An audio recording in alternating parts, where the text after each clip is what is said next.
Saturday night is indeed a hockey night here in Bird Arena on the campus of Athens University. Joined by Shane Dazen, I am Ethan Graham. Tonight we have another thrilling hockey game of ACHA hockey between the Ohio Bobcats and the Golden Grizzlies of Oakland. Shane, let's get right into it. Ohio absolutely dominated this game last night, a 6-1 victory for the Bobcats, and a lot of it came from some crisp passing from the Bobcats. Bobcats were really on their game last night, moving the puck all the way up and down the ice. The Grizzlies didn't really have any counter offensive. They couldn't get anything going in the second and the third period. They held strong in the first. Down 2-0 at the end of one. In the beginning of the second period, Garrett Jenkins comes out, scores his first of the year, and that was a huge goal for Ohio, a 3-0 advantage. They thought that they might be able to get back in the game with the mini goal that cut it to 3-1, but Ohio answered with 3 more to close it out. 6-1 was the final tally.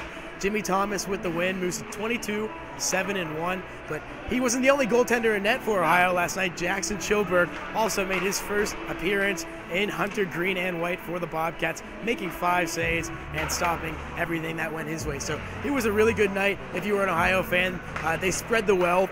Cody Black was able to get in on the action, his 3rd goal of the year. That was good to see. Garrett Elmore chipping in with a goal and an assist. That third line produced 4 points amongst themselves, so they looked really good. And I think that leading into tonight, the lineups are going to be the same that they were yesterday, and that's obviously a good strategy if you're Coach Hogan, because if it ain't broke, don't fix it. Life pretty easy last night for James Thomas and Jackson Chilberg, and it's particularly easy when the power play is operating at a high clip in front of you. Cody Black scoring a power play goal last night, and Grant Hazel scoring a power play goal last night. How good was that power play last night for Ohio State? That power play was clicking. We talk about that passing game. I think the most evidence you have of how great they were passing the puck last night came on the power play. They really distributed it well. They were able to cycle it up and down the zone. They got pressure from the point. Grant Hazel with the slap shot, one-time beauty to bury that goal for Ohio. Really, blew the roof off this place. Everybody was, thrilled to see that, and it was a huge goal that really cemented Ohio's win last night, and it pays dividends going forward because Grant Hazel last night really had to step up and play a bigger role, one that he has not been accustomed to here at Ohio, but with 5 defensemen, he got some extra tick, and it was interesting to see what he would be able to do with that, and he proved that he was worth all the wear. So good stuff from Grant Hazel, good stuff from the Bobcat defensemen in general. They did a great job in front of Thomas and Chilberg, and the forward unit really just kept up with what they've been doing all year. You mentioned that Ohio rolling with 5 defensemen, and that is not by choice, folks. Jake Houston, the team's leading power play scorer, he's up near the top of his team in plus-minus. Out of the lineup for the 2nd consecutive game with a shoulder injury. And you alluded to Grant Hazel, stepped up, played well. A number of other defensemen played well. But someone who I thought had a particularly strong game last night was that of Nick Gross. He scored a power play goal, and he had his shot working all night. Yeah, Nick Gross with his 6th goal of the season. He has really steadied the Bobcats defense. We never knew what we were going to get from him at the beginning of the year, coming into Athens his first season with the team, and he has really cemented this role for Ohio. He's kind of like this year's Riley Moore to me. Yeah, I think that those two really jibe well in comparison. But yeah, Nick Gross has been a steady offensive presence as well as a reliable defender, and you really want him to do his defensive duties first, but to get the extra offense is just a plus, and he has really settled into that role on the Bobcats power play. He gets some tick there with the 1st and the 2nd unit, and he has done a great job on that 3rd pairing with Sean Baird. Those two guys are like peanut butter and jelly. You get the offensive threat from Nick Gross, and then you get that defensive prowess from Sean Baird. They just go really well together. Good chemistry all around from the Bobcats last night. We talked about Jimmy Thomas, but 200 feet away, Ian Dvorak had a tough night, giving up rebounds, ultimately giving up 6 goals. Some of those goals were his fault, some of those goals weren't. But a change in net tonight for the Golden Grizz. Alex Moustakis, number 1 in your programs, will be taking over for Oakland in net tonight. What can we expect from number 1, Moustakis? Alex Moustakis, 8-5 on the year, 311 goals against. 901 save percentage. Those numbers a shade better than Dvorak's heading into last night's competition. Obviously, the Bobcats' crooked number on the scoreboard will affect Dvorak's overall numbers, but Moustakis, not a bad goaltender. He has split duties with Dvorak throughout the season, so you know that Oakland is not afraid to go to him. I think that he is going to be relied on tonight to make the key saves, to keep them in the game, to try to swallow those pucks in the crease. We saw Dvorak, fumble a couple pucks that led to goals. That first one by Elmore was just a puck that should have, honestly, probably been covered. It sat in the crease for 3 or 4 seconds. If he couldn't get back, it could have been a different story. So I think at the end of the day, trying to be reliable, trying to do your job in net, and hope that the guys in front of you also do theirs. Oakland, if they are to win this game and split this weekend series with Ohio, will have to have a strong effort in net. 6 goals last night was ultimately too much, and they're also going to have to chip in a few on the other end, just one to show for it. We're going to continue with the pregame preview coming up next. Ohio looking for the sweep. This is AVW Presents Hockey.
And we are back at Bird Arena, about 20 minutes until the start of action here tonight. Ohio looking for the sweep against the Oakland Golden Grizzlies. Ohio's first 10 home series of the season. 6 of them resulted in sweeps for the Bobcats. What are they going to have to do tonight to make that 7? I think they're going to have to continue what they did last night, and I think they did a good job of drawing penalties. Oakland, 10 penalty minutes to Ohio's 12. Yes, they had 2 less, but really that ended up being the difference in the game. Those 2 power play goals. I think that if they get Oakland off their game early, that's going to be equally as important. We saw Oakland come out looking like a pretty determined, motivated team. They're playing very physical the first 5 or so minutes of this game, really doing a good job of making things hard for the Bobcats in terms of coming out of the zone. And I think they're going to have to capitalize on the Bobcats' mistakes. Additionally, we saw Ohio struggle in that first period, turning the puck over uncharacteristically. Thankfully for them, they cleared that up as the game progressed. But Oakland's going to have to take advantage of Ohio's turnovers, opportunities, anything they're given. Oakland struggling with depth right now. Colt Helgamo, their leading goal scorer, out. One of the few teams we'll see all year that actually throws less skaters on the ice than Ohio. So, I mean, if Oakland has their goal scoring opportunities, they're going to have to bury them. Can't afford to be missing the net. Always got to put the puck on if you're the Golden Grizz. Yep. You mentioned Helgamo out of the lineup for the Golden Grizzlies, his second straight game that he's missed. And you talk about what that creates in terms of lineup shifts for the Golden Grizzlies. 23 goals is hard to replace up top. Chase Areno last night not able to get on the score sheet. He needs to step up for this team tonight if you're going to talk about those top offensive contributors making a difference for Oakland. But without Helgamo, who else is going to be relied upon for the Grizzlies to get the job done? We saw Minnie last night score a big goal. He's got a plethora of points, I think 21 now after last night. But, you know, they've got some solid offensive contributors, but nobody seemed to step up for them last night. You know, I look at two guys when it comes to who ultimately could help Oakland pull the upset this week. And I thought Nathan Richards played a particularly strong game last night. Thought he was playing with a good level of physicality, really throwing the body around as well as creating some offensive chances. And I think Greg Muser's game was good. He found himself in a little bit of penalty trouble there in the third period, but he was one of the guys around the net all night, had some good scoring chances, and created some good scoring chances for Oakland. But once again, I go back to in the net, Alex Moustakis has to come up with some big saves. Now, we saw Ian Dvorak make some huge saves. He had a ridiculous paddle save with the old goalie stick there in the third, but ultimately it was not enough to help Oakland contain Ohio. 6 goals. I mean, it's hard to win hockey games when you give up that many goals. I don't care how many it scores. So I think, yes, they need to step up offensively, but it starts in the net with Alex Moustakis tonight for Oakland. Yep, he is going to be the guy that the onus falls upon. But you look at what the defense did in front of Dvorak last night. Not able to stop the Bobcats down low, not able to create pressure when Ohio was taking advantage of opportunities in the zone. They couldn't get the puck out. They need to step up as well. I don't think that the blame solely falls on Dvorak's shoulders, much like it may to Moustakis if the same thing happens again tonight. But you talk about what Richards was able to do. He stood out to you. But from the rest of their defense, from guys like Simon and from the other slew of candidates, who do you think really needs to step up tonight other than Nate Richards, because he only fills 1/6 of that slot? You know, I don't know if there's any particular guy that stands out to me. I didn't really think that they played any of them defensively particularly well as a unit, but Ohio able to get out to a big lead last night because of their speed and because of their passing. I think Oakland, first 5 minutes of the game, they got to be sacrificing the body. They got to be blocking shots and getting in passing lanes. Ultimately, that's what killed them last night. They were able to let Ohio get up the ice too easily, get them out of position. Ohio got to the middle of the ice, and they took advantage of those goals. So I think just block shots, get in passing lanes is something that they need to look for as an offensive unit rather than specific individual players. Yep. Fair enough. And you talk about those first 5 minutes. We always harp about it here on the broadcast. But Ohio last night scoring in the first 5 minutes of the first period, in the first 5 minutes of the second period. They parlayed that into 2 goals in each of the first 2 periods, and then finished it off with 2 more in the third. So that offense getting off to an early tally, I think, is really galvanizing for this group. And Ohio, in the beginning of the season, was having trouble getting down early. They've righted that ship, and they've been able to get the lead early in hockey games and play with a lead. And that's where this identity fits with this team, much more than a team that has to play from behind. Ohio is a skilled hockey club. When they get ahead, they're able to translate that into more offensive opportunities for their player. And you talk about that first goal. So tonight, what does Ohio need to do in the first 5 minutes to get on the board? I think continue their good passing is a place I would start. And I think that third line played particularly well. That line of Black, Elmore, and Gabe Lamprod, they each had a significant amount of scoring opportunities. All of them found their way on the board one way or the other. So I think you continue to roll with the lineups that you've been throwing out there. And I thought they played a really good defensive game last night too, despite not having Jake Houston. I saw guys like Tom McCourty step up, Nick Gross, we already talked about. Grant Hazel, obviously a stud out there, second on this team in plus minus. Very hard for the team to score with Grant Hazel on the ace. So I don't really think that Ohio has to change anything, but I think if this game is low scoring, I will say this, it benefits Oakland immensely.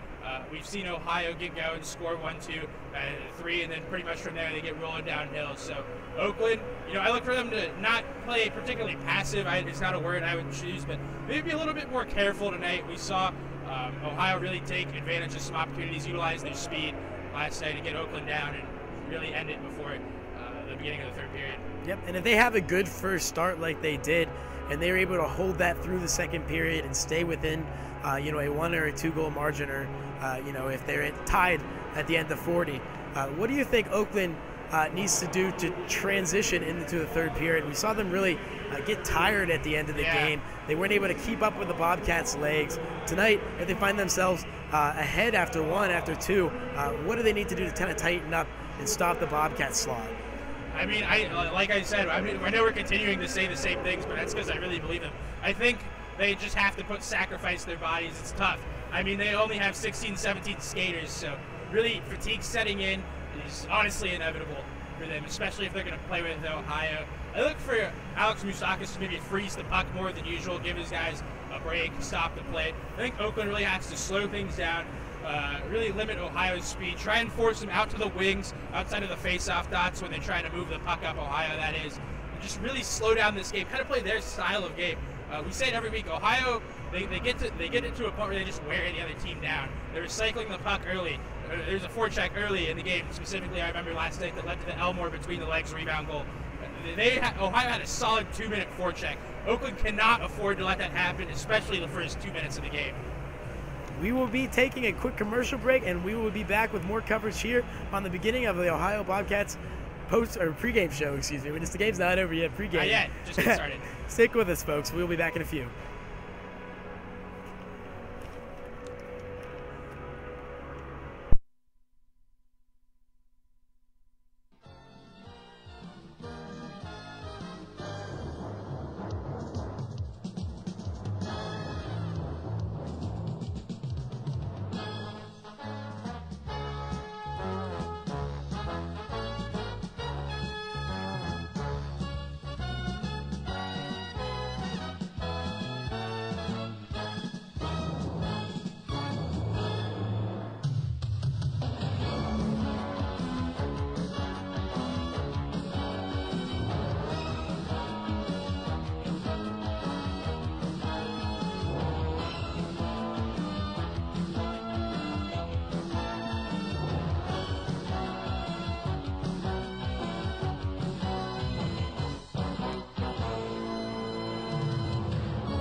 the lights have dimmed at Bird Arena. We're about set to get the start of action here underway.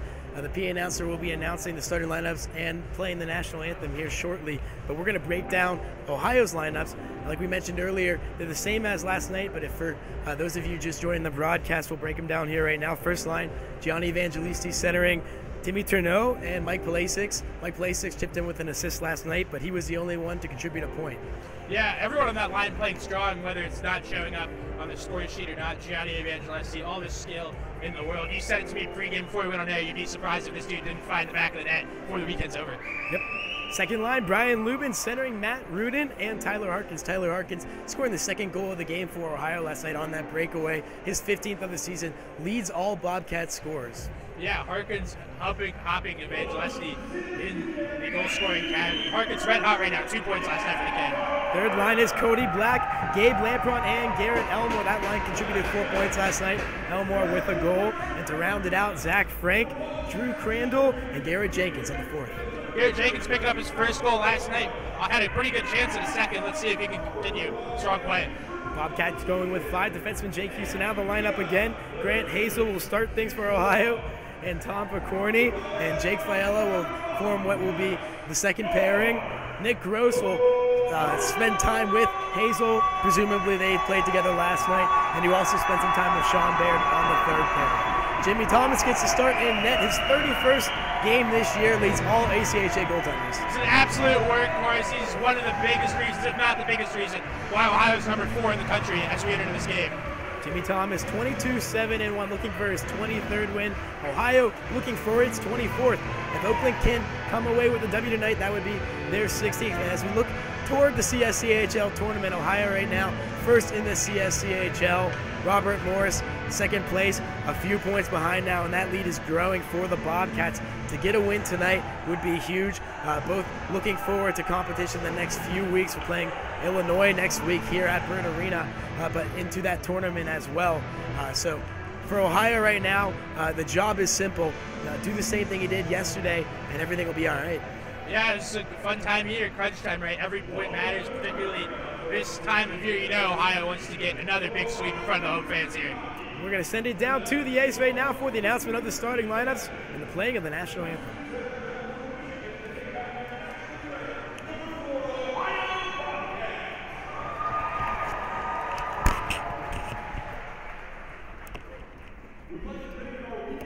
Sponsor, the Pigskin Bar and Grill. The Pigskin proudly sponsors Ohio University hockey. Stop by for delicious local food and drinks located at 38 North Court Street in Athens.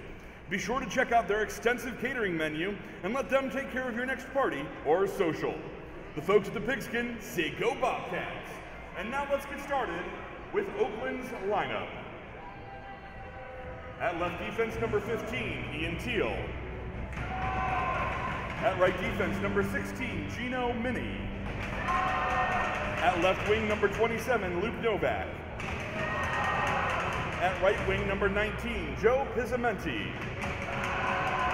At center, number 20, Chandler Gillespie. And in goal, number 1, Alex Moustakis. The Grizzlies are coached by Colin Roney.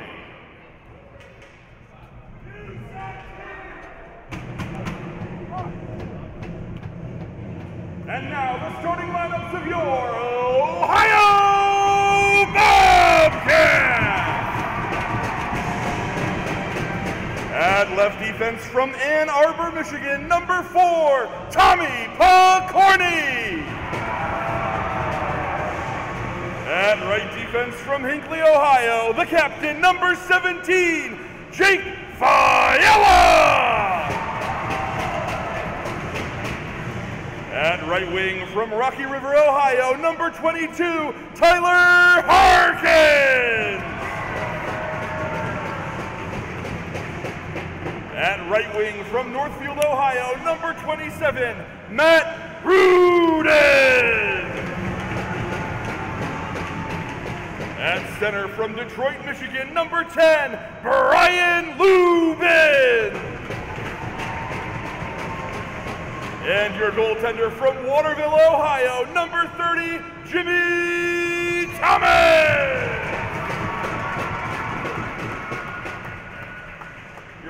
are coached by Sean Hogan with assistant coaches Michael Harris and Ian Smith. We'd like to direct your attention to center ice now as we welcome Drew Smart from the Ohio University Credit Union.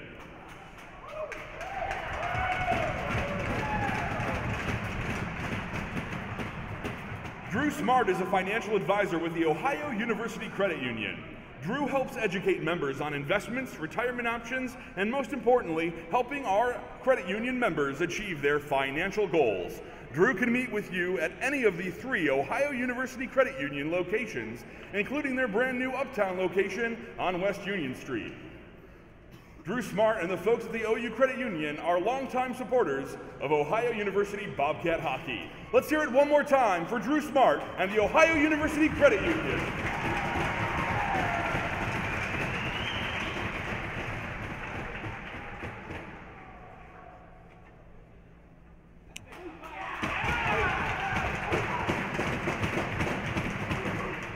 We now invite you to direct your attention to the south end of the arena for the play of the national anthem.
Ready for some hockey here in Athens, Ethan, huh? Big crowd here tonight. Sibling weekend in Athens, Ohio. Everybody bringing their little brother and sister down to the rink for what is sure to be an exciting 60 minutes of hockey. It sure is. We will see if Ohio can send the fans home happy like they did last night with an impressive 5-goal victory. But before we get down to business, Shane, tonight's officials are Gordon Mitchell, Cam McCambridge, and Corey Lamaski. Same boys as last night. Cam McCambridge, what a interesting name. It's always fun to say, Cam McCambridge. That is a fun name, but let's hope he can call a fun game, more importantly. Fair point. Ohio's out, skating towards center ice. Brian Lubin's second line will start things for the Bobcats. Jake Faella and Tom Picorni on the back end in front of Jimmy Thomas. Keep an eye on number 22 this shift, Tyler Harkins, fast starter. The Bobcats win the faceoff to start the game. Immediately dump it in, and we are underway here at Bird Arena. Moustakis watching his back end. As Oakland tries to break out of the zone. That is Gillespie with the puck. Around Picorni goes the biscuit, and to the corner go the Bobcats. Tyler Harkins at the hash. Up to Lubin, and out of the zone come Ohio. Lubin denied out in front. Backhanded one off the end board. And the Grizzlies will settle and break out of the zone. Lubin showing off that speed there. Takes 1 or 2 strides and he's gone, Shane. Joe Pizzamenti tried to center one for Novak. Could not get through the Bobcats' defense. The captain for the Grizzlies moves up top. Shot there by Minnie. Blocked out in front, and Ohio with possession. Able to get it out. Harkins gives chase there. Moustakis put his hand up and will not get the call. Ohio with possession in the Grizzlies zone. Hit on Harkins. Separates him from the puck, but Bobcats retain. At the point was Baird. The puck through traffic, picked up by the Grizzlies, dumped in by Muser, and Gross leaves it for Baird on the other side. Good play there by Muser to find that puck and get it out of the Ohio zone. We talked about it a little in our pregame, Shane, how Ohio established that forecheck the first 5 minutes of the game, and they really pinned Oakland took control of the game early. We got a whistle here. Crossing the blue line was Nate Richards, fell on the puck, and play was stopped. Face-off coming outside the Grizzlies zone. Evangelisti out for the Bobcats to take it, and he loses it to number 13 for the Grizzlies, Keegan Nolan.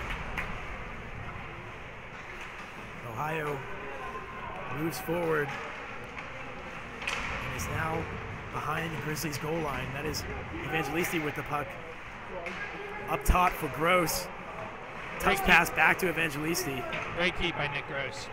Another great keep there by Sean Baird, getting down to one knee to stop that puck as it rolled toward the blue line. The Bobcats employing the cycle in the corner right now. Evangelisti tied up with number 22, Nate Richards, for the Grizzlies. And Richards wins that battle. But the Bobcats win the war here as they keep the puck in at the hash. Evangelisti shot blocked in the slot and tossed in the corner by Tourneau was Nolan. And we'll get a hand up and a whistle here. Timmy Tourneau headed to the box there for the aggression. Yeah, that play could be a whistle interference. Took place a little bit away from the puck, but we will see officially what the call is. 17:46 remaining in the first period. Oakland with a huge power play opportunity right here. You know they'd like to score the first goal. Goose eggs across the board here as we're about 2 1/4 into the action. No shots for either side yet. Cody Black out here on the penalty kill for the Bobcats. He had a big game last night for Ohio with a goal and an assist, his third of the season, coming on the power play. Maybe he can get the job done on the shorthanded. Ohio had a good penalty kill last night, Shane, we should also mention. Black up front, Rudin, Fiala, and Hazel out here as well for Coach Hogan. Timmy Thomas makes the save in the crease for the whistle. 17:30 on the clock. Face-off coming out to his right. That shot coming off the stick of Gino Mini. He had a goal, a similar slap shot style goal last night. Expect him to have no fear shooting that puck for the Golden Grizzlies. Quick exit out of the zone for the Bobcats. Cody Black toppled over in the corner. He goes down awkwardly into the boards, and a whistle ensues.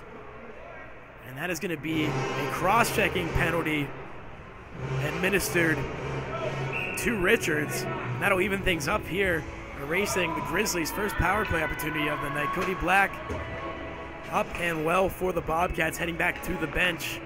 And both sides will place 4. 4-on-4, and I think this benefits Ohio. Looked like the faster team last night. They'll have some of their fastest guys on the ice, Evangelisti and Harkins, and also 2 of their biggest with Hazel and Fiala. And this is a nice counterpunch for Coach Hogan. Your 2 leading point getters in Evangelisti and Harkins, and 2 of your most reliable defensemen out here in Fiala and Hazel. You like the matchup advantage for Ohio here as Oakland enters the zone. Shot off the side of the net. Back to the corner, Evangelisti pushing and shoving as he loses his stick. That was Novak coming in to interrupt Evangelisti. Harkins circles backward and tries again. And he will do it for a 3rd time as Ohio finally gets it to the neutral zone. Evangelisti picks it up over the red and into the Grizzlies' end. Loses the puck on his way through. And the Golden Grizzlies will make their way out of the zone. Coming through the slot right now is Serino, and over shot sails wide. That puck dumped back behind Thomas, and Ohio looking to break out here and move the offense forward. They have a guy out of the blue line. That is Cody Black, cannot catch up to the pass, and Moustakis falls on it for the whistle. So we have 16-12 remaining in the first period. Oakland has active sticks tonight. Good pressure on Ohio as they try and break the puck out of their zone, something they really struggled with, Oakland did last night. Pressure in the offensive zone is what got it done yesterday for Ohio. They start things here off the face-off, back in familiar territory as Gabe Lampron chases that puck off the backboard. Gross can't catch up to it to the point, and it'll go all the way back into the Bobcats' end. Out with it is number 13, Nick Gross. And he starts his way into the offensive zone. Centering one was Cody Black. Gross couldn't catch up to the feed. Trudeau exited the box, Shane. Ohio's going to have about a 20-second power play here. over the red line and to Jimmy Thomas. He'll settle it for Picorni. He falls and turns over the puck. Shot there by Gillespie. Big save by Thomas. In a precarious position as Tom Picorni lost an edge through the defensive zone trying to get up. Jimmy Thomas was there for the save. Tight hockey game early, Shane. We talked about Oakland has to take advantage of Ohio's scoring opportunities that they give them. That is one right there. Chandler Gillespie certainly wants that one back. The Grizzlies with the puck again. That is Novak looking for Pisamenti. Frank interrupts. Pisamenti has it. Back to Mini. An over 4 shot at the point. Teal's attempt directed away by Thomas. Off the boards, but picked off by Teal once more. He will send it back in. And Ohio's Grant Hazel behind the net. Leaves it for Frank. Back to Hazel. Jenkins looking on, and the defenseman for the Bobcats will elect to dump it to the point. Shane, just over 5 minutes into this game in Oakland is yet to register a shot. Past a few waving sticks and all the way down to Moustakis goes the puck. The Grizzlies have it at the point, and they turn it over to Fiala at the red line. Once more into the zone before Picorni stops their progression. Rudin looking for loose change. Back to Picorni and over to his partner Fiala. Jenkins leaving one for Lubin. Nice area pass there. Bobcats cannot get it done as Fiala's shot goes over the head of Moustakis. Puck out of the zone with 13:45 on the clock. We will get a stoppage in play as the puck was iced by the Grizzlies. Face off down by Moustakis. Good play right there by the captain, number 17, Jake Fiala, to take that puck up himself and continue stepping up in the rush. Found himself in the middle of the ice with probably the best scoring chance we've seen in this game so far, Shane. 17 points on the year for Fiala, 5 goals. He's doing his part offensively. And a good opportunity there. He has a puck on his stick. Now shot there, blocked by Mini. Puck is loose, and Lubin catches it. Back to Fiala once again. Shot squeezed by Moustakis for the whistle. Jake must know we're talking about him, trying to get us a goal. Had 3 points last night, according to some score sheets, depending on who you ask. Yeah, the Point Streak website was a little bit off there in the shots. It had Ohio down for 48, and it might have seemed like that, but 34 for the Bobcats was the actual tally. 34-19 were the shots last night. Right now, they're 3-1 in favor of the Oakland Golden Grizzlies. One by Lubin. Off the draw, Harkins chunks one wide right.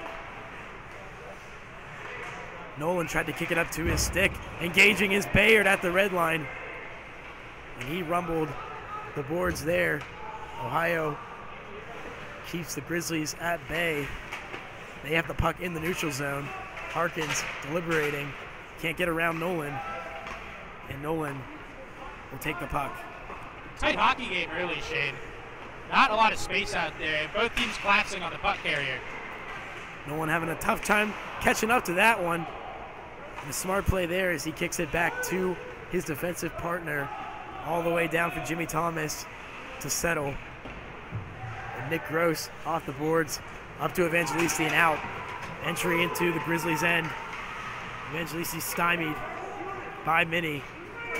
Gillespie now with speed. Looking on is number 21 for the Grizzlies, Chase Serino, leading point getter for Oakland. Has not done much offensively here in the first 4 periods of action. No. Really not a whole lot offensively going for Oakland the first couple periods here we've seen them this weekend. 12:27 left in the first. Scoreless tie awaiting to be broken. Grizzlies win the faceoff. And the linesman says they will not keep it over the blue line. That faceoff coming out of the zone. And we'll get a whistle quickly. Tough break there for Oakland, but this one will be coming outside of the zone. Looks like Gianni Evangelisti will take this faceoff for Ohio. In addition to being solid power play presence, goal scorer, point scorer, he's a good faceoff man as well. He is the jack of all trades for the Bobcats. That is a fact. Gianni Evangelisti, 40 points on the season, pacing all Ohio scorers. Not far behind is Tyler Harkins. He had 2 last night. And we'll see if either one of them can get things going for them here on Saturday as they look to gain an early lead. Traffic in the neutral zone. The Bobcats badgering the Grizzlies. Minnie, puck at his feet, lost to the Bobcats. The Grizzlies retain in their own end, having trouble in the neutral zone. And Ohio picks it up. That is Tom McCorney. Fakes one way, goes the other. He is engaged by Grudzian. And Mackin over to his partner, Tyler Simon. Down the ice, Thomas with a hand up, waved off. Hazel to the corner. Blocked there. And Hazel will have a second opportunity. Leaves it for McCorney. Bobcats having trouble getting the puck out of the zone again here. Yeah, nothing coming as easy for Ohio as it did last night. Oakland doing a really good job at finishing their checks and being relentless in pursuit of the puck. Simon with the puck. Elmore in. Keljo over the blue line. Back to Bayard. In is Fiala. And a quick release there by the captain for the Bobcats. Gloved by Moustakis. Leaves it on the ice. And play continues. Lampron. And a great turnover there by Elmore. Shot by number 23. Saved by Moustakis. Zach Frank dragged down. Arm up there. And yeah, that was night and day. A penalty as Tyler Simon will go to the box. You cannot do that. No, you certainly cannot. Ohio going to go on the power play. They scored twice on the power play last night. Haven't really been able to get any sustained offensive pressure going. Let's see if they can create something up. Man. Ohio clicking at 19.5% on the power play for the season. That number creeps ever so closely to 20%. If they can get over that threshold, they will certainly be proud of themselves. Jake Fiala with the puck on his stick right now. Back to Evangelisti, the 2-play catch. Hazel wants to get in on the action. Shot there, and it goes in. And I'm having deja vu because I think we saw that last night, Ethan. A very similar goal nonetheless, but Grant Hazel pulls to the puck on the left side of the ice, and what do you know, there's a wide open net for him. He lets that slap shot go. One of the most effective shots in the ACHA. And Ohio is up 1-0, 10:22 remaining in the first period. And a big tally for the Bobcats. Grant Hazel doing it again for Ohio, his second in as many nights, 8th of the season. And Ohio up 1-0 here. What a start to action. We saw them set up shop earlier this season, really focusing on Evangelisti taking that one-timer. And now it's transitioning to Grant Hazel. They're really utilizing him at that left defensive position, up at the point. Got to ride the hot hand, right? He had one last night, another one tonight. Still time for another. You know, Ohio's going to have some power play opportunities. Oakland's a team that takes a lot of penalties. And what a quick goal, too. It was the first shift, first 15 seconds they were able to score it. Oakland has to stay out of the box, Shane. They have to. Ohio burns the Golden Grizzlies again on the man advantage. And they take a 1-0 lead here. Zach Frank and Garrett Jenkins lead the charge for Ohio. Novak circling the wagon up to Gillespie, and out come the Grizzlies through the legs of Bayard, and he takes a tumble. Pizzamenti has the puck up to Gillespie, denied by Gross, chipped up and swallowed by Novak at the half wall. He keeps it at his stick, and he sends one toward the net. Jimmy Thomas snags it and blows it dead. Great play there by Nick Gross to go in the half squat and stop that centering pass with his stick. Jimmy Thomas able to get a glove on it, stop play. 9:33 remaining in the first period. Shots 5-4 in favor of the Grizzlies. They have the puck off the faceoff. It is free in the slot, and the Bobcats get it back to the point. Oakland keeps it in. Minnie with the attempt there. Good shot and an even better save by Jimmy Thomas. Gino Minnie letting the shots fly this week in that 32, the first 10 minutes of the game, and of course that goal last night. number 16, an offensive presence on the blue line for Oakland. The assistant captain for the Grizzlies. He scored his 8th of the season yesterday. 21 points on the year for Mini. And he has taken a lot of their shots this weekend here. Stick goes flying. Bobcats have the puck. Harkins pressured by a Golden Grizzly. That is number 10, Kyle Nichols. And he'll separate number 22 from the puck. It goes to the Bobcats blue line. Lubin on the backhand to Hazel. Up ahead to Harkins. And again, Mini pressures them. Fela, Harkins it once more. Out in front for Lubin, and he buries it! Brian Lubin with the stroke of luck. Finds the puck at his stick as it crept through his legs, and he waves at it and unleashes an absolute beauty that went over the shoulder of Moustakis for a 2-0 lead. Brian Lubin turning into quite the goal scorer this season, finds himself in the middle of the ice, but this play started with a great no-look pass across the ice from Jake Fila. He had his eyes pointed down towards the Oakland net. Sent it across the ice for Tyler Harkins, who centered it on a nice saucer pass to Brian Lubin. It's 2-0, 8:42 remaining in the first period. That was some real Alfredo from Harkins. A beautiful sauce area pass. And Lubin looked down and saw that the puck was at his blade, and he knew what to do with it. His 10th of the season for number 10. And Ohio, much like last night, scores its second in the first period to take a 2-0 lead here. The Grizzlies had to be demoralized. Coming out and playing solid for the first 10 minutes or so, they really had some pressure in the Ohio's end. Certainly not out of the question that they can't get 1 or 2 here before the period ends, but to go down 2-0 for the second consecutive night can't feel good. No, and that goal was all skill. Nothing Oakland could really do about that. Next goal is huge. Oakland could not afford to go down 3. Out for the Bobcats is the third line. Sean Bayard sees that puck squeezed by him on the boards. The Grizzlies have it. Mackin low, spins off Bayard and turns it over to Picorni out front. Chasing for it is Evangelisti, and he catches up to it. Around one man, not around two. Mackin stops Gino on the way into the zone. Bobcats retain possession in the Grizzlies' front. And Evangelisti and Picorni can't connect. They'll have to retreat. Ohio really utilizing all 200 feet of the ice right there. Evangelisti upended, looking for a call, and they will get one. Interference being assessed. I don't know, did you see who threw that hit there on Oakland? I didn't catch it.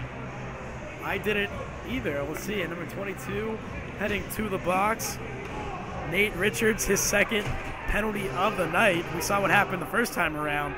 Not a great result for the Golden Grizzlies, as Grant Hazel was able to bury it past Moustakis. And if you're Nate Richards, you got to be scratching your head here. What can I do to help my team? I've already hurt them twice. Yeah, tough luck for Nate Richards. I think that call could have gone either way, but give Gianni Evangelisti credit to keep the legs moving and draw that penalty. Can't hit a player away from the puck. We'll see the Bobcats can strike quick once more. Different look out here for Ohio. Mike Plasix, Brian Lubin, and Cody Black are the forwards. Picorni and Gross man the defense. And they're distributing the puck well in the first few frames. Plasix with a shot, blocked out front. Gross at his feet, retrieves the puck. Into the corner goes the action. Gillespie tries to get it out, cannot do so. Around Plasix and finally dumped into the Bobcat zone. The Golden Grizzlies laboring for the first 15 or 20 seconds there. Pizzamenti has the puck. Over to Mini. And over the head of Serino. In is Picorni. Turned over to Serino. And they have the puck in the zone. Shot there by Muser. Big save by Jimmy Thomas. Making the split. Acrobatic beauty. And when you're up 2 like Ohio is, and particularly when you're on the power play, you got to take care of the puck. You cannot let Oakland back into this game. And if they do not take care of the puck like they did right there, Oakland will get back into this game. Evangelisti turns around and sees the puck. Ohio wins the faceoff. Hazel leading the charge. Distributes it to Harkins. Through the legs of number 22 goes the biscuit. Thomas will settle it over the goal line. And Ohio will have to try that once more. Rudin leaves it for Evangelisti on the wall. Streaking down the left side is number 7. He has the puck in the corner. Off the boards, Hazel cannot keep it in. And Fiala will have to pick it up and skate around the defensive zone. 22 seconds remaining on the penalty to the Golden Grizzlies. Batted out of the air by Oakland and settled by the Bobcats. Evangelisti to Harkins. Left out front for Hazel. One-timer there. Denied by Moustakis. Got a blocker on it. Puck in the corner. Loose for Rudin. Harkins in to help. But nonetheless, the Grizzlies are able to persevere. Penalty over. And Fiala will have to pick up the puck in his own end. The captain for the Bobcats finds Harkin at the opposite point. Over to Cody Black. And he turns over the puck. Minnie in the corner to Teal. And out the other way for the Grizzlies. Oakland really doing a good job on that power play of pressuring Ohio in their own end. If they're going to get back in this game, they have to continue to do that, whether they're on the penalty kill or not. Pressure Ohio in their own end. Grizzlies with 8 shots in the opening frame. Bobcats with 6. 5 minutes remaining in the first. Elmore chasing a loose puck. And he will take it play back to the neutral zone. Gabe Lampron in on the forecheck for Ohio. Puck at his feet. And play is tied up in the corner. Elmore sweeps it to the point. Bayard turns the puck over and regains his footing, able to keep it away from Nolan. But the Grizzlies get it out of the zone. Nolan across the Bobcats' blue line. And Gross retrieves it. Crandall's out there quietly having himself a nice first period. Had a shot on goal earlier, throwing the body around there on that last shift. Fiala at the point. Scooped up along the ice by Moustakis for the whistle. 4:15 remaining in the first period. Jake Fiala and Tom Picorni have played really well together this weekend. Tom Picorni getting some valuable time with Ohio senior captain. Has yet to score a goal, and you feel that that tide could turn here. I think that they'll be trying to set up Picorni here on the point. You know, Tom wants to score. He was letting the shots fly last night. This is one. Fiala with an attempt away by Moustakis. In the corner is Jenkins. And meeting him at the wall is Frank. Fiala picks it up, directed out front by Mackin. Over to Picorni at the top of the zone. And a play there by Keljo to stop what would have been a slap shot by Picorni. He wound up and was interrupted.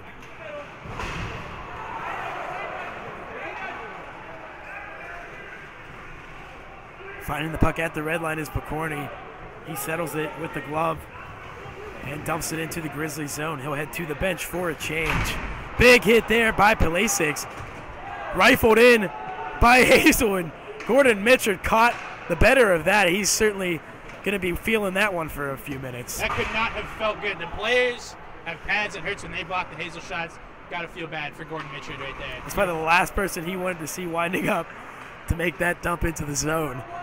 Grant Hazel with an absolute howitzer of a shot. That's a fact. Yeah, he's not afraid to let it fly either. He's had 3 or 4 shot attempts here in the first period. One of them's found the back of the net. Bobcats with the puck in the Grizzly zone. Gross out in front. Shot, and it finds its way to the back of the net. Gross tickles the twine, takes out the garbage.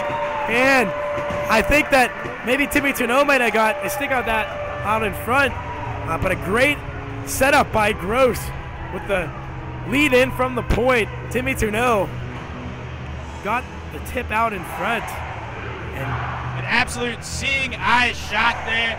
Nick Gross able to keep that puck in the zone. A couple of nice keeps for Ohio there the last couple minutes. Ultimately, Oakland not winning puck battles right now. And Gross able to deposit that one.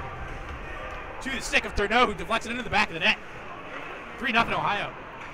Sneaky Timmy Tourneau evaded me. I didn't even see him out in front. He got a stick on that puck, and he potted his 9th goal of the season. Timmy Tourneau on the first line. We mentioned that he had scored 4 times in his previous 3 contests entering last night's game. Make that 5 in his last 5. Right now the Grizzlies really laboring, down 3-0 with 2 minutes left. Hazelwood and Aaron's stick, they're not going to blow the whistle on that as Pizzamenti went down in the corner. Shot to the net. Thomas makes the save, cannot squeeze it. Hand up, and we will get a power play for the Grizzlies. Getting word now that that 3rd Ohio goal was officially scored by Timmy Tourneau, assisted by Gross. Looks like we have a penalty upcoming for Lubin. Brian Lubin heading to the box. We're going to wait to see what the call was.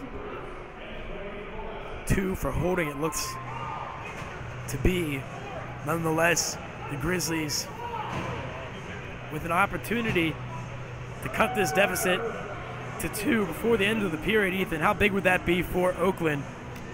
Down 3-0 here after what has been a really Bobcat storyline at the end of 1. Yeah, it's been a disaster of a period here for Oakland, but a huge opportunity to get a goal here in the last 2 minutes.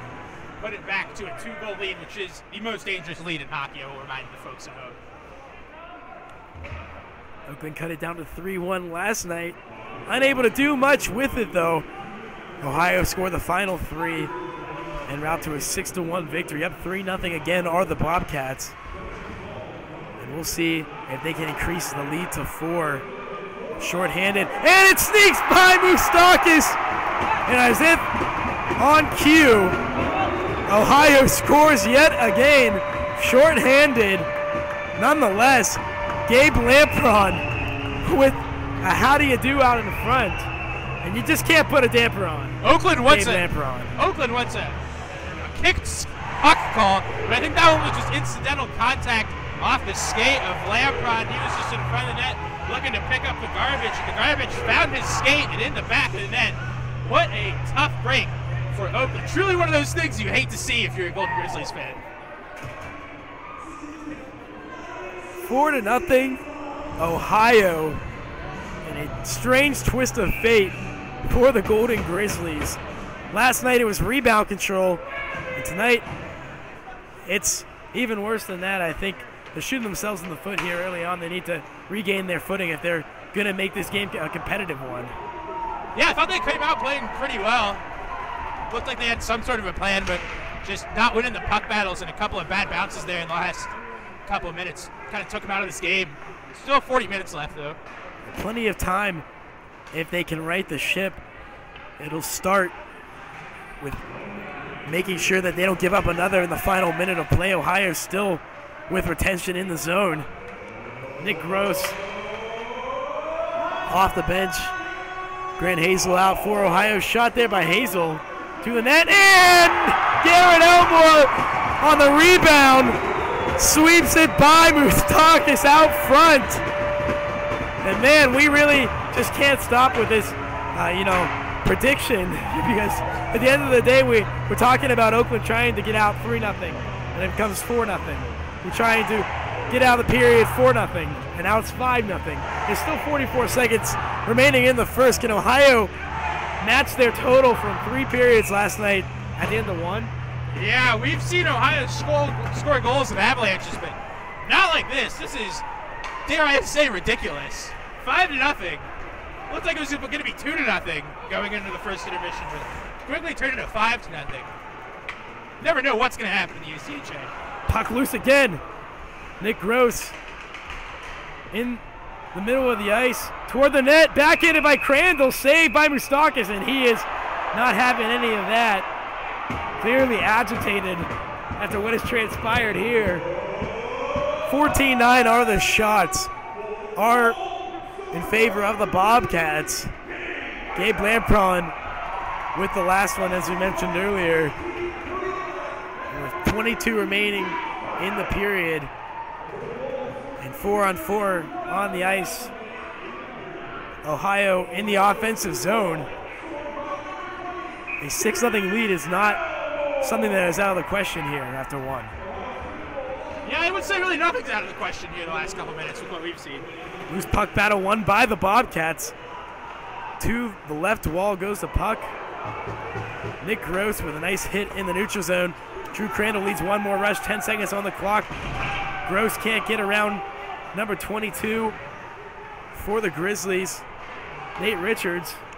The time will expire, but not before Ohio puts up a crooked number in the first period. 5 goals, 5 golden rings.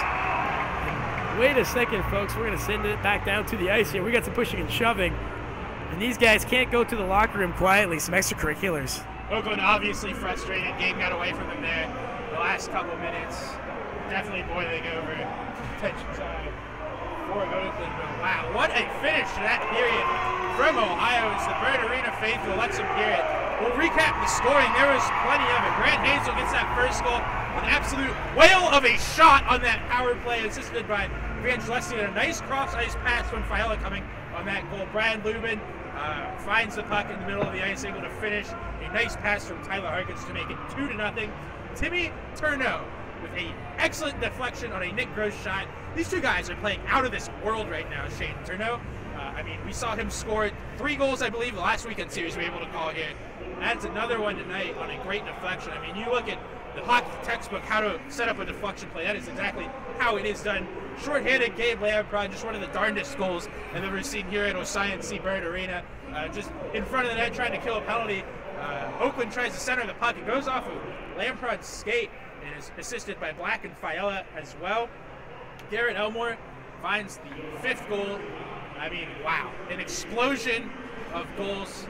Very explosive period from our Ohio Bobcats. Yeah, and for the Bobcats, it's all about location, location, location, baby. They had just been in the right place at the right time. Timmy Turneau and Gabe Lampron benefiting from just sitting and parking themselves out front of Moustakis. And some loose pucks have gone their way, have found their blades, and they get some big goals for the Bobcats. Turneau's 9th of the season, Lampron's 9th of the season, and those two are identical in the stat category now. So that first and that third line right wing position looks to be in good hands for the Bobcats. Timmy Turneau, Gabe Lampron really stepping up for this group.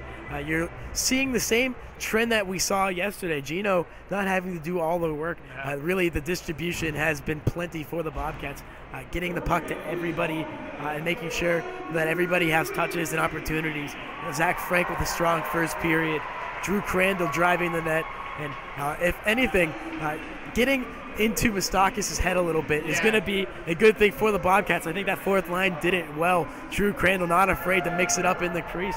Neither was Zach Frank, and that may be their role tonight. But that may ultimately lead to more goals for the Bobcats and some by that line. I think that those guys looking really well tonight on the 4th line can contribute to Ohio's success here, as we see the OU Synchro team back out on the ice for the 2nd time this weekend, performing again, having a nice skate to The Time of My Life. Is that what this song is called? The Time of My Life. Dirty Dancing, excellent film. I watched the last 15 minutes of that film on time. I've never seen it. I know. Very good. I'm not a big movie buff, to be quite honest with you. I need to see quite a few more movies, folks, but I do like watching hockey, and that's my thing. So, you know what? This is a place for me. But we're going to take a quick commercial break. We hope that you will stick with us here. 5-0 at the beginning of the action in the intermission. At the end of one, Ohio with a 5-0 lead over the Oakland Golden Grizzlies.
at the first intermission. Ethan Graham on my right. I'm Shane Dazen, and this is Ohio Bobcats Hockey Intermission Report. 5-0 lead for Ohio at the end of one. They started early and they started often, and they got out to a huge advantage after 20 minutes of play, Ethan. In the second period, what does Ohio need to do here to maintain that lead and to capture what would be the 24th win? At this point, it's kind of looking like it's going that way. Yeah, I mean, just stay out of the box, continue what you're doing. I mean, obviously they got a couple of bounces there in the first period, especially towards the last 5 minutes on maybe those last 2 or 3 goals, a little puck luck, if you will. But Ohio's really just playing their game. They're wearing the other team down. It was pretty much the same story as last night. Oakland came out physical, made a difference the first couple minutes, but ultimately Ohio wore them down. Really cycled the puck around, had some good keeps that ultimately wore Oakland down, led to this 5-goal lead. And Oakland, I mean, it's tough. I mean, they were playing pretty well, took that penalty. 2, you could see them coming back from. 3 is going to be a struggle, but 5, I mean, let's be honest, just about does it.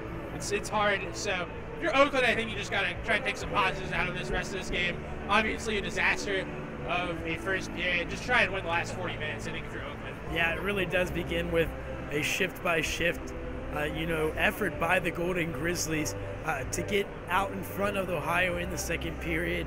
Really just start with winning the face-off, playing clean hockey, making crisp passes.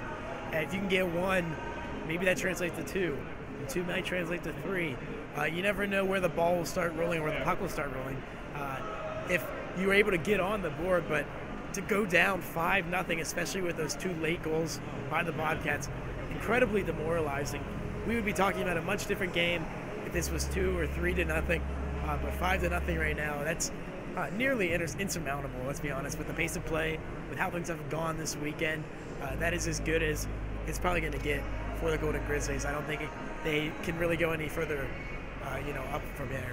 Yeah, like I said, just try and win the last 40 minutes of this game.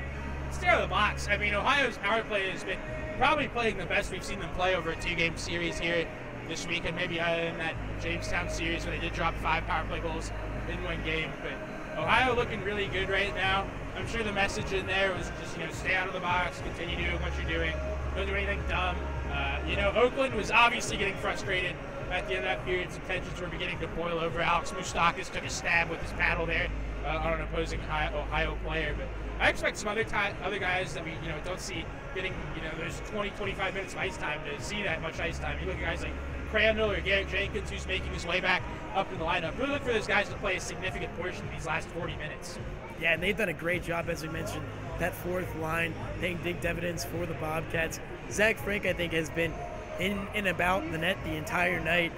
He really has been a thorn in the side of the Golden Grizzlies defense, getting down low and getting into those dirty areas. I think that he is somebody that I look forward to maybe getting on the board here this game. Another one, obviously, you mentioned Tom Picorni, has yet to score yet. I think that they'll try to feed him the puck. It really is kind of where the game is heading to for the Bobcats, trying to get some of their guys that maybe haven't had, those highlight reel goals or highlight reel plays this season, some action, and to, really make sure that everybody's happy heading into the final couple of weeks. They've got this opportunity to really work through some small areas of deficiencies, and I think that that's what they're going to try to employ here.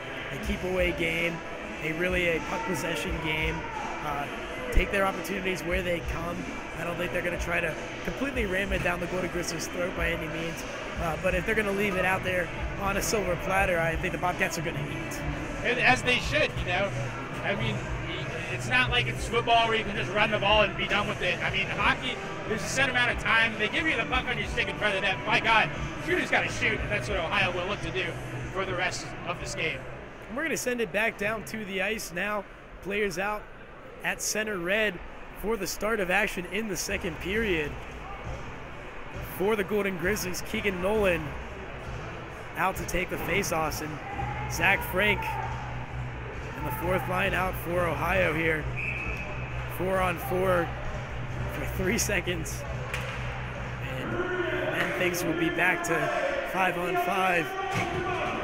Out for Ohio is Drew Crandall off the bench. And we're underway here in the second The Grizzlies quickly into the Bobcat zone, looking to center one for Nolan. Was Sereno. But the Bobcats retrieve the puck and they go out with it. Jenkins, shouldered there by Muser as he progressed through the middle of the ice. Sereno with the puck. Over to Muser and Nolan, who had his shot blocked. Good block there by Jake Fell, down 5. Don't want to start letting your good habits lapse. Captain sets a good example. Thomas feels some rubber as he makes a kick save. Whistle on the Bobcats. And it looks like Zach Frank will be guilty as charged, heading to the sin bin. 2 minutes high sticking. And the Grizzlies will head to the power play. He scored a big power play goal last night to cut the lead to 2. Down 5-0 right now. This would be a good start for Oakland if they want to try to get back into this hockey game. Bobcats doing a good job on the first couple penalty kills. See if they can keep that up. The big Gino Mini out there on the ice right now, number 16, has a big 6'4" frame, has a lot of body to get behind that slap shot. He had one last night, had a couple nice shots here in the first period. It's going to be a big part of this power play. Mini turns the puck over. Lampron has it. Tried to go to the backhand. Big save by Dvorak, who relieved Moustakis at the start of the second period. Ian Dvorak last night, 28 saves out here for the Golden Grizzlies. Gets a piece of that one as it made its way through. And a great opportunity there for Gabe Lampron, who has one already, looking for his second of the evening. Denied by Dvorak. Hazel sent that puck down with authority, Shane. And I bet you Mitchard is happy he wasn't in front of that this time. Rudin strips Novak of the puck, and he picks it up at the circle. Shot there, released high over the blue line and out to the neutral zone. Baird will send it softly in. And Mini will start the progression.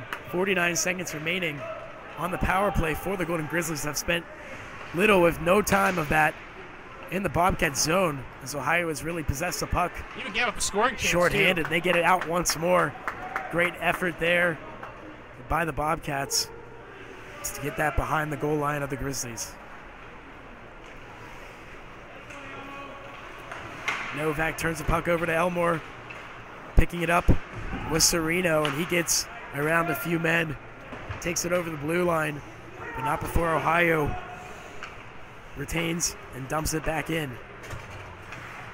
10 seconds dripping off the clock. Muser with one final rush here around a defender, Tom Picorni. Muser goes down, and he receives some pressure, picks up the puck, loose biscuit, net loose. And a whistle, and a series of unfortunate events there for the Grizzlies.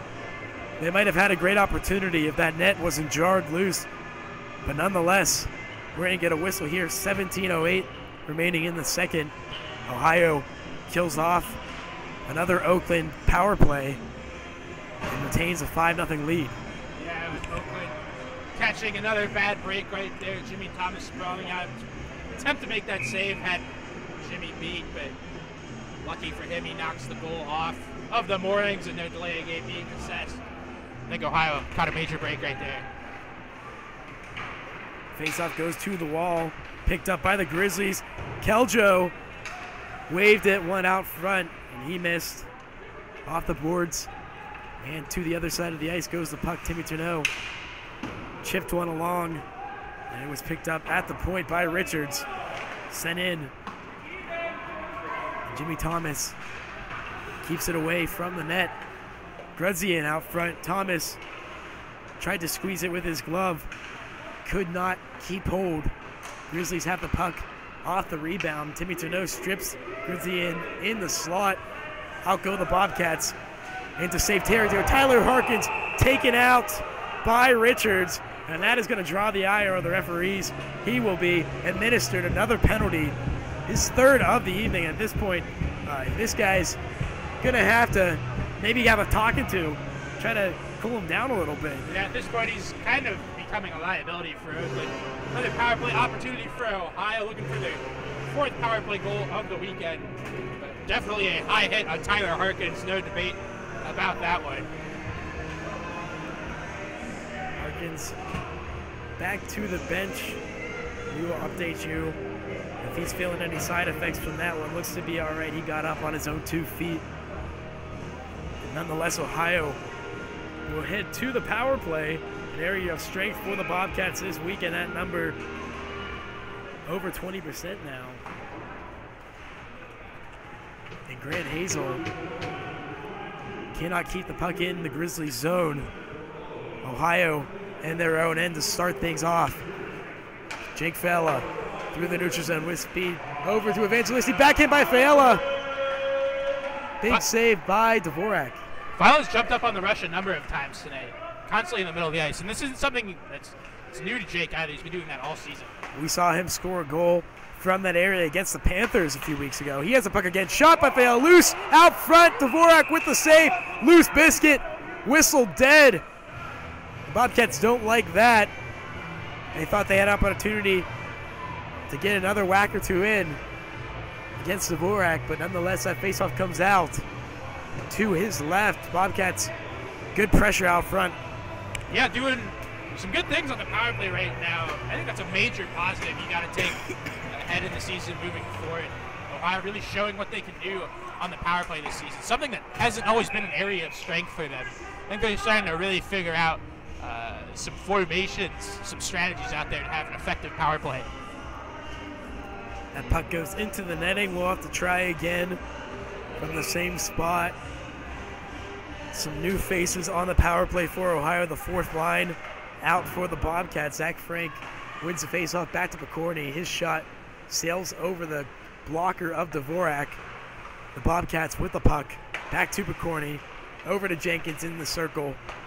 Picorni quarterbacking. Shot, and it finds the back of the net, and he raises his hands in relief. Tom Picorni scores his first of the season. And Ohio puts its 6th mark of the night on the score sheet. Another power play goal. Tom Picorni doing his part for Ohio here tonight. And the good times keep on coming for the Bobcats faithful. Letting it fly is number 4. Not afraid to shoot that puck at all, but finally gets rewarded for his good offensive efforts. A 6-0 lead for Ohio. Here they come again. Off center red, Fiala had his shot blocked. His partner Tom Picorni gets off the schneid with his first of the season. And this has been a weekend of first for a couple of Bobcats. Garrett Jenkins, who erased the goose egg last night. Tom Picorni joins him tonight. 15 minutes even on the clock in the second period. Shots 20-12 in favor of Ohio. Face-off out to Thomas's right. He looks on as Tourneau lines up, Cody Black lines up to take that. And Black does win the draw, and he speeds ahead, leaves one for Elmore. And Elmore tried to go back to Black. The two could not connect. Black to Hazel for the shot at the point. Heavy heat on that one. Big save by Dvorak. Hazel's having himself a hell of a weekend. Really, just the puck seems to be finding him. And when the puck finds Grant, you know he's going to do one thing, and that is shoot, and shoot it hard. Well, it is shooter season here at It always Arena. is. The shooter season really ever ends. Cody Black skates to the dot, wins the draw for Ohio. Kept in nicely by Hazel, and a couple Bobcats had to get out of the way. Cody Black might have caught one off the hand there. A wicked release by Elmore. Off the boards. Over the line early is Keljo. Whistle dead. Luke Mackin heading back to the bench for the Grizzlies. Joined out on the ice by Minnie, Richards, Keljo, and Gruzian. Some different looks for this Oakland squad. Down 6-0 right now. Ohio matching its number from last night and looking to put up a touchdown here. You know, and Oakland's not getting too terribly outshot. They're down in the shot clock 21-12, but the quality of those scoring chances has been, well, not good for Oakland. Another big difference in this game. Over the head of Gross. He skates back to pick it up. Lubin almost free on the other end. Richards back to break up what would have been a beautiful stretch pass by the Bobcats. And the Grizzlies are able to get it over the Bobcats' blue line and in past Jimmy Thomas. Retreating are the black and golden Grizzlies. And they move back into the Bobcat zone. Tom Picorni shrugging off a defender. That was Sereno. Back to Nolan. His shot deflected out front by Lubin. He will sweep the puck to Picorni. Up to Harkins and out of the zone go Ohio. Rudin skates over that. And he will dump it backward. Shane, you gotta love how Ohio, up 6, still blocking shots. We saw Hazel have a magnificent block on that last shift. Fila had a nice block of his own earlier in the period. Good to see Ohio not giving up on good habits. Keljo picks the puck up over the blue line. Whistle by the referee. Hand up. Picorni gesturing in the corner with number 13 for the Golden Grizzlies, Keegan Nolan. 2 minutes unsportsmanlike conduct. Harkins. To Tyler Harkins. Not really sure what happened there. Didn't catch that one. Did not see it either. Ohio shorthanded here. With 12:56 remaining in the second period. As you mentioned, shots 21-12 in favor of Ohio, which is in line with last night's numbers. 34-19 were the final totals in favor of the Bobcats. Have not let the Grizzlies score to this point. Jimmy Thomas with a big save to keep it that way. And Timmy Turneau over number 22, Nate Richards, into the Grizzlies zone. And he relents to Oakland, but not before he kills some valuable tick for the Bobcats. Back into his own end is number 16, Sean Bayard, bumped by Pizzamenti. The Grizzlies have the puck. Nolan chunks it to Minnie, and number 16 spins off. Evangelisti turns it over to Fiala, and they'll have to retreat. Shane getting word now that the 6th Ohio goal was scored on a deflection from Drew Crandall, assisted by Tom Picorni. And there's an additional assist on that one. Garrett Jenkins having himself a nice weekend, finding his way back in the lineup. Good move, Gino. Good work out there, buddy. 12 minutes even on the clock. Minnie to his partner Luke Novak. Head fake by Novak over to Sereno on the backhand over to the other end and out of the zone. Ohio doing a great job killing this power play off. 44 seconds and counting off the clock.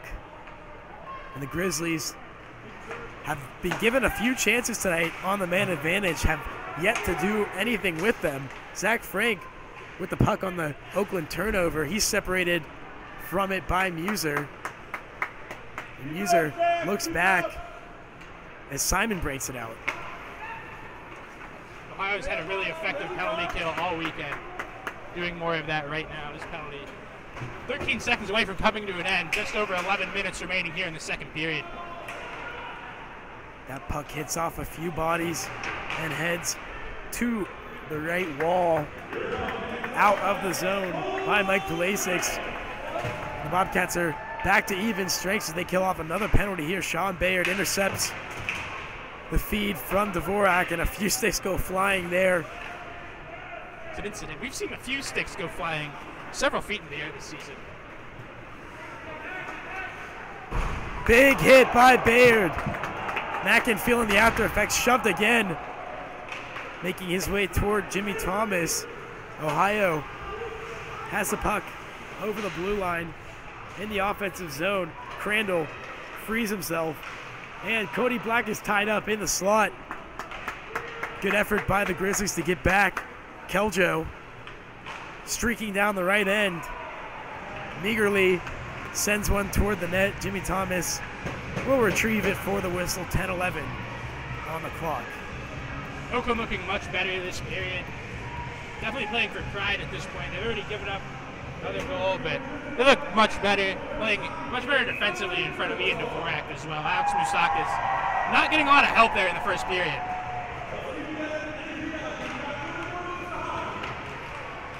Dvorak has faced an onslaught of shots by the Ohio in the second. Only once have the Bobcats scored.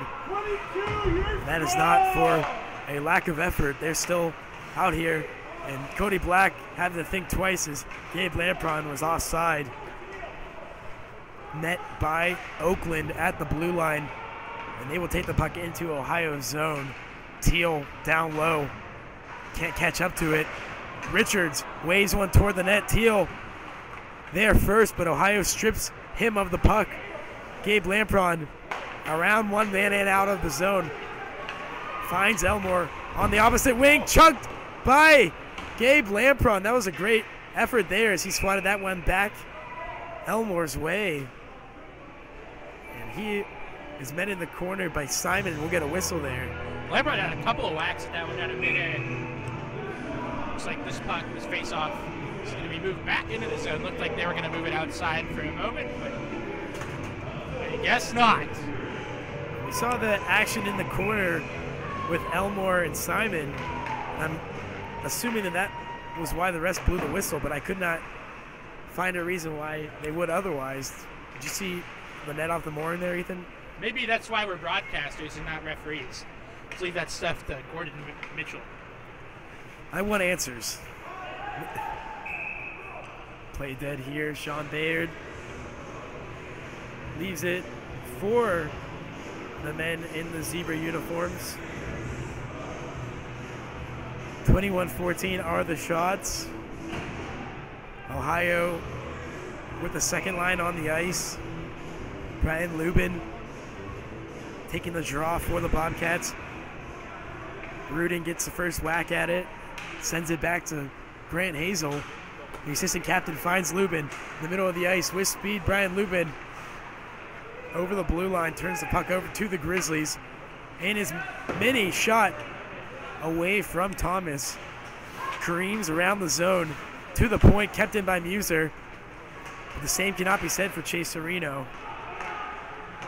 Sean Bayard now threading the needle, batted by Lubin, and that'll wave the ice. Nice play there, heads up by Lubin to get a piece of that puck on his way to the bench. If you're Oakland, you look to guys to start help the process of digging you out of this hole. I think you got to look at Chase Serino. He's been largely quiet this whole weekend. Harkins try to get it back to Fiala. There was Serino to pick his pass off.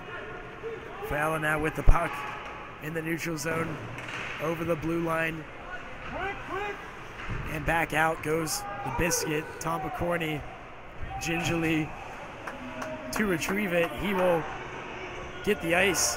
Hand up by the ref for the whistle. Play coming back Ian Dvorak's way. We talked about a number of players who would probably see increased ice time this period. Well, number 4, Tom Picorni, is one of them. He has spent probably about half of this period on the ice, hitting some solid playing time. He is number 4. Paid off with an assist. We thought he had his first goal, but we were mistook. Apparently there's a cradle deflection in front of the net. But nonetheless, I'm sure Tom will take it. We start getting ourselves a pair of binoculars. We did. We're pretty close, but I think that would be a good look for us. Good investment. Good investment, good financial opportunity. Some binocs. Maybe Trinog, or there's that sort of thing. 3. Trinocs? That'd be kind of cool. Probably for people with 3 eyes. Kaleidoscope. Because binoculars are for 2 eyes, right? Trinocs? Is there any 3-eyed creatures? Maybe an octonoc, an 8-eyed. Well, right. There's an 8-eyed which spider. have 8 eyes. But I don't know of any 3-eyed creatures particularly. But I mean, you never really know.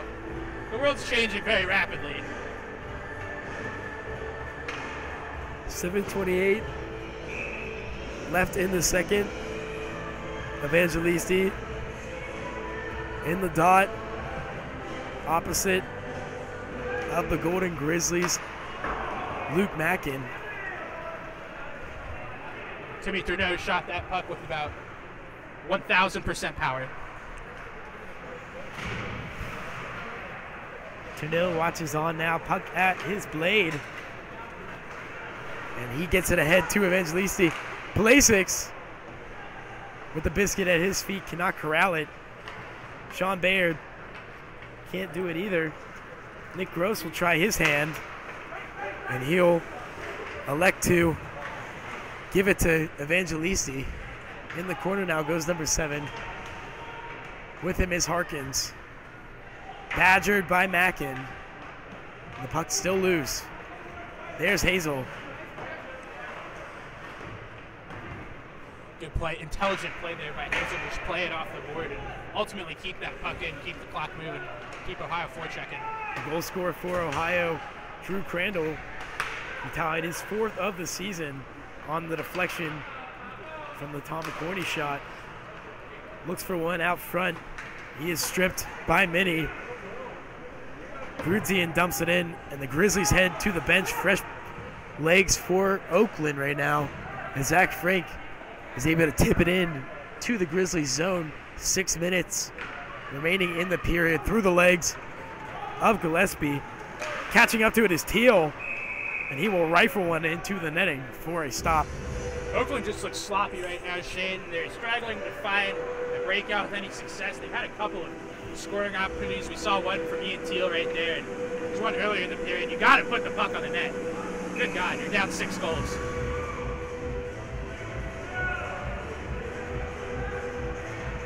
Frank loses the draw to Gillespie. And even when Oakland wins those faceoffs, they're not able to retain possession in the zone. Ohio quick to get it back out. But they find themselves in the defensive end once more. Breaking out to Frank. And he will center one for Crandall over the left-handed shooter's stick. And back out for Ohio. Twirling with it was Faella. He will watch as Bayard plays catch with Gabe Lampron. To the net, the puck goes for the stop as Dvorak falls on it. This game is starting to slow down here as we progress into the second half of this hockey game. 5:14 remaining in the second period. Ohio has a 6-goal lead coming off of a Drew Crandall deflection, the only goal this period. Tom McCorney took a slap shot. Crandall deflected it. Garrett Jenkins also in with an assist on that 6th goal. Garrett Elmore catches up to the puck. And at his feet is the biscuit. He's having some trouble finding it. Nick Gross in with the assist. Shot from number 13 at the point. Sails wide of the cage. Grant Hazel picks the puck up on the dump to the neutral zone. Settles it for the Bobcats defense. In and around to Minnie, who will send it to Sereno. Backhand turnover. Black out front. Another opportunity. Loose puck. Big save by Dvorak. Hazel keeps it in. Black over to Hazel. Space for Hazel. Shot. Saved by Dvorak. Great save by Ian. But the Bobcats have the puck once more. Gross with a drive to the net. Dvorak got a glove on it. To the corner, play goes. And Elmore loses the battle to number 22, Nate Richards. Bird Arena Rex batting on the cage as the Grizzlies make a change. First time we've seen him here tonight. Constant presence at Ohio University hockey games. I saw a tweet of his earlier today talking about bringing one of his siblings here. I don't see a second dinosaur. No. We'll have to keep our eyes peeled. No velociraptors or stegosauruses, anything of that nature. Are they part of the Tyrannosaurus family? I'm not sure. You know, I've never. You're a paleontologist? Yeah, dinosaurology. You do like to make up words, though. Dinosaurology, is that one of yours? I mean, I'm sure someone said that before, but I forgot the word for it. And we are doing a live broadcast, so I figured I'd just make a word up. It's a good excuse. It's a good excuse. Sean Bayard into the net for the whistle. 3:06 left in the period. The Golden Grizzlies searching for answers right now and coming up with nary a solution. Tough stuff if you're Oakland. Thought they came out playing a little bit better this period, but there's only so much you can do. Down 5 and then playing with less skaters than Ohio, not a lot of depth. Without your leading goal scoring Cole Helgamo, and give up 5 in the first period. Not a lot of help from Alex Moustakis. Not a lot of help from his defenseman either.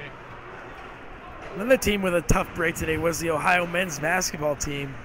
A heartbreaking 2-overtime loss to the Central Michigan Chippewas, 101-98. Could not get it done at the end of regulation. They actually had a chance to win that game at the end of regulation, Shane. 2 missed free throws. Not 1, but 2 of them. Ultimately setting Ohio back. Things going much better inside of Ocean Seabird Arena in the 60th anniversary of Ohio Bobcats hockey. Easy save made by Thomas to blow things dead here with 2:34 left in the period. Certainly better times ahead for the men's basketball team, falling to 2-8. Tough luck, but they'll hope to right the ships and maybe try to employ some of what Ohio hockey has done. They really have been the benchmark for success here in Athens. Every year they're in the conversation for a national championship, and here's Timmy Turneau past his man, number 10, Kyle Nichols. Haven't seen him on the ice too much tonight for the Golden Grizzlies, and maybe that's why. Timmy Turneau exposing him en route to the net. Ian Dvorak with a big save. We've seen Timmy Turneau expose a number of goaltenders and defenders here in the last couple of weeks. Turneau watches that one sail under his stick to Dvorak's crease. He falls on it for the whistle. 27-15 shot favor for Ohio. 6 goals on the board. And they've slowed things down, as you mentioned, in the second period. Haven't really been too aggressive, but they spend a lot of time in the Grizzly zone. They sure have. Like you said at the beginning of this period, they're not looking to embarrass Oakland, but they're taking what is given to them. A little bit of a mix-up behind the play there with Grant Hazel and Joe Pizzamenti. Nothing coming of it. Good to see. Pizzamenti with the puck now in the neutral zone. And pushing and shoving there between a slew of guys. That was Teal and Pizzamenti in for the Grizzlies. Bayard and Crandall for Ohio, and Sean Bayard will head to the box. Joining him is Pizzamenti, and they'll exchange a few pleasantries as they sit idle opposite each other. Talking about academia, I'm sure.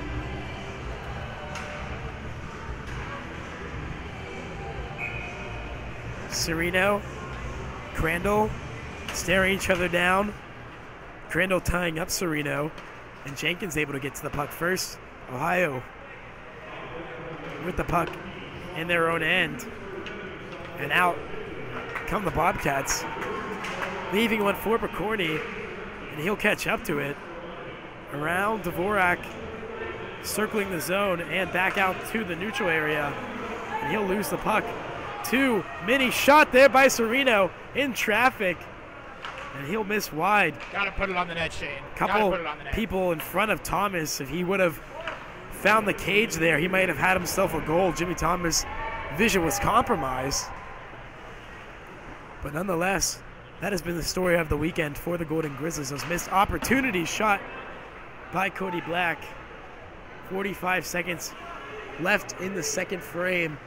1:07 on the matching penalties. Frank getting back in his defensive zone. Cody Black picks up the loose puck. Leaves one for Hazel. Winds up shot. Rebound kicked back out to the red line. Picked up by Frank, and he'll spin off Gillespie. Gross picks the puck up. 15 seconds left. Looking for space. And finding none, the puck goes back to Fiala. Blocker down by Dvorak. to the point once more for 17. He will chip one toward the net.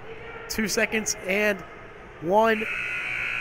Play runs out for the Bobcats, but not before they add another in the second period to increase their lead to 6 after 40 minutes. Ethan, they scored 6 last night in 60 minutes, and they were able to do that in 20 fewer here tonight. 6-0, an absolutely commanding lead for Ohio. You talk about the Grizzlies' effort to try to get back in this hockey game fell flat on their faces in the second period, really not generating the type of offense that they needed to make themselves a threat here entering the third. As we look forward to the last 20 minutes, this is kind of becoming a very slow, methodical game, and it certainly is kind of dampening what has been a really exciting weekend of hockey here. We saw Oakland really stay competitive last night through the first 40 minutes. You wanted to see a tighter game this weekend, but the Bobcats smothering the Golden Grizzlies. I mean, give the coaching staff, Coach Harris, Bobcats head coach Sean Hogan, of course, for keeping this team prepared and focused. I mean, it's easy to take your opponent lightly, especially, you know, when you played like Ohio did last night, really dominating that game other than the first maybe 5 or 10 minutes in the second period. They're coming away with a 6-1 victory and arguably playing better tonight. So I think you got to give a lot of credit to the coaching staff. Obviously, not the most exciting games here past the first and the second periods, but Ohio's still doing a lot of good things, obviously up 6. If I had to pinpoint one thing, they're blocking a lot of shots this period. We saw Thurneau and Hazel Fiala still put their body in front of the puck despite being up 6 goals, and I think that speaks a lot about the culture of this program. You know, play like you're down 6, keep blocking shots, you know. They've limited the Grizzlies to 16 shots after 2, 29-16 advantage for Ohio. They found the back of the net on 6 of those shots. Tom McCorney thought he had his first of the year. Drew Crandall said, no, not today. Maybe things will change for Poco in the third, and he will finally be able to wipe that one off his shoulder. But Drew Crandall with his 4th of the season with the tick for Ohio. 6-0 at the end of 2. We're going to take a short commercial break. Stay tuned for more action here on the Intermission Report on ABW Presents Hockey here at Bird Arena. Ohio 6, the Golden Grizzlies 0.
And back at Bird Arena for the second intermission recap.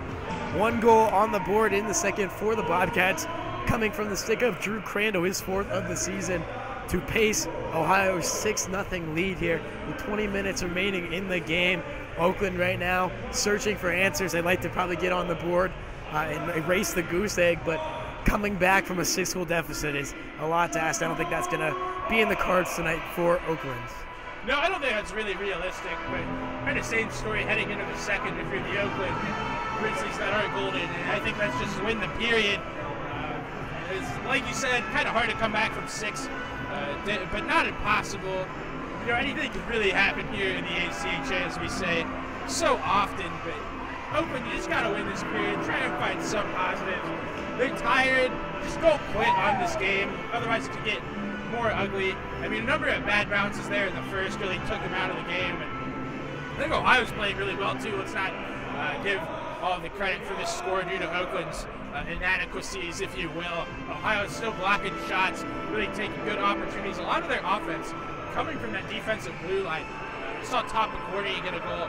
Fiala had a couple of nice passes. He's jumped up in the rush quite a few times. He's looked good all night. Number 17 has setting a good example of what to do when you're up in a hockey game that's been decided, quite frankly. Yeah, and it wouldn't be surprising to me if he would have run into one here at the end of play in the third period. Jake Fiala having a great weekend, the senior captain for the Bobcats, with a point last night, looking for a goal here tonight to, really pad the stats, if not anything else. But if he could feed his partner, Tom McCourty, I'm sure that that would make his day too, because Tom is still on his search for his first of the season. Chuck a Puck promotion here that we do every night at Bird Arena has just concluded. Last night we saw Michael Barber hit the bullseye. Put it right in the dot. Hockey super fan Mike Barber was one of the best chucks of a puck I've ever seen, quite frankly. Professional Chuck Pucker. This thing was on the blue dot at the center of the ice. It was an impressive. If they're having an ACHA Chuck a Puck All-Star game, I think you got to invite Michael Barber. Yeah, he was saying that his first attempt was wide right, and he just threw another one out there and watched in amazement as it rolled right to the dot. Nobody was that close tonight, but kind of like putting shots on the net. I mean, any puck you chuck is a good puck to chuck. Could you say that 5 times fast? I won't. I won't do that. We'll spare you folks. We'll have to try that off camera. we'll practice see. That one, yeah? But we're about 2 or 3 minutes away from the start of action in the third period. Last night, Jackson Chilbert came on in relief of Jimmy Thomas after 2 with a big lead. Do you think the Bobcats give either Koster or Chilbert another opportunity to close out the final 20 minutes? Well, Jimmy Thomas taking the ice right now for Ohio, so he's at least going to get the start, but I don't think that would be something that they would shy away from at all. I will tell you that Jimmy Thomas is not allowed a goal, which we all know what that means statistically speaking. I won't say the word, but I think the fact that Jimmy Thomas is not allowed a goal may lead head coach Sean Hogan to leave him in there for his 6th game where he did not allow a goal all season. There you have it, folks. We're going to send it back down to the ice. Players meeting at their respective benches and getting ready for the final 20 minutes here at Bird Arena. Just one more regular season home series for the Bobcats coming next weekend against the Illinois Fighting Illini. Ethan, familiar opponent for these Cats. Sean Hogan has had his hands full in the past with Illinois. They've got some weapons up front. We'll see how that all fares. First of all, they got to close out the final 20 minutes of action here against the Grizzlies. 15-12-1 is the record of Oakland after dropping last night's contest. Another loss to the Bobcats would move them to 15-13-1 and in danger of falling out of second place in their division. Oakland, a team looking for answers, Shane. They started out so well, 11-1, but it really looked like a different hockey team past the first 12 games of the season. Tom Picorni picks the puck up at the blue line. He'll send it back in to Dvorak. The Bobcats employing a reserved mentality here at the beginning of the third period, really just getting the puck deep and winning that possession battle Grant Hazel once more dumps it in. Hand up for Moustakis. Whistle for the stoppage in play. Puck coming back down to Jimmy Thomas's neighborhood. Shane, I know we just asked you about your son that is Dansby the Rabbit yesterday, but I want to follow up. Is there any new news about Dansby from the last 24 hours? Has he been a good boy? Dansby was making me kind of mad last night, not going to lie to you, Ethan.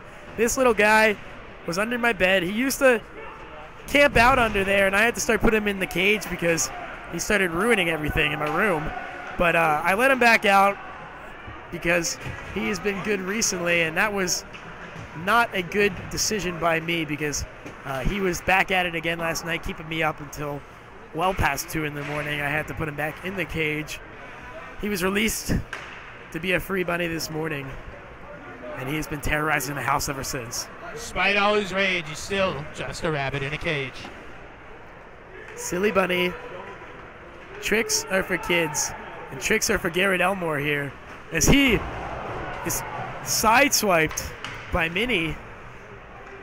Entering the zone there. Nice hip check by number 16 to knock the 6'5" Elmore off his spot.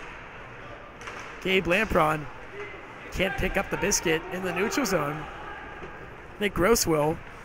And he'll walk in. Shot by Gross into the Grizzly logo of Dvorak for the whistle. Hard to take any positives out of this weekend if you're Oakland as of right now, but one I think that they might be able to take away individually is the play of Gino Minnie. Another good shift from him right there. Had a goal last night.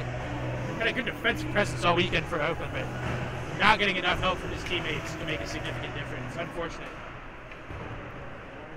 Lubin, one of Ohio's goal scorers here tonight, watches Matt Rudin dump the puck back behind Dvorak. Picorni gets in front of that puck as it makes its way to the point, but nonetheless it trickles over the blue line. Ohio retreats to the neutral zone and picks it up in the offensive end. Turnover by the Grizzlies. Harkins to Hazel, and he gets around one man. Out in front for Lubin. Robbed by Dvorak. Able to get back over to deny Brian Lubin of what would have been an easy 11th goal of the season. Big save there by Dvorak. We talked about it last night.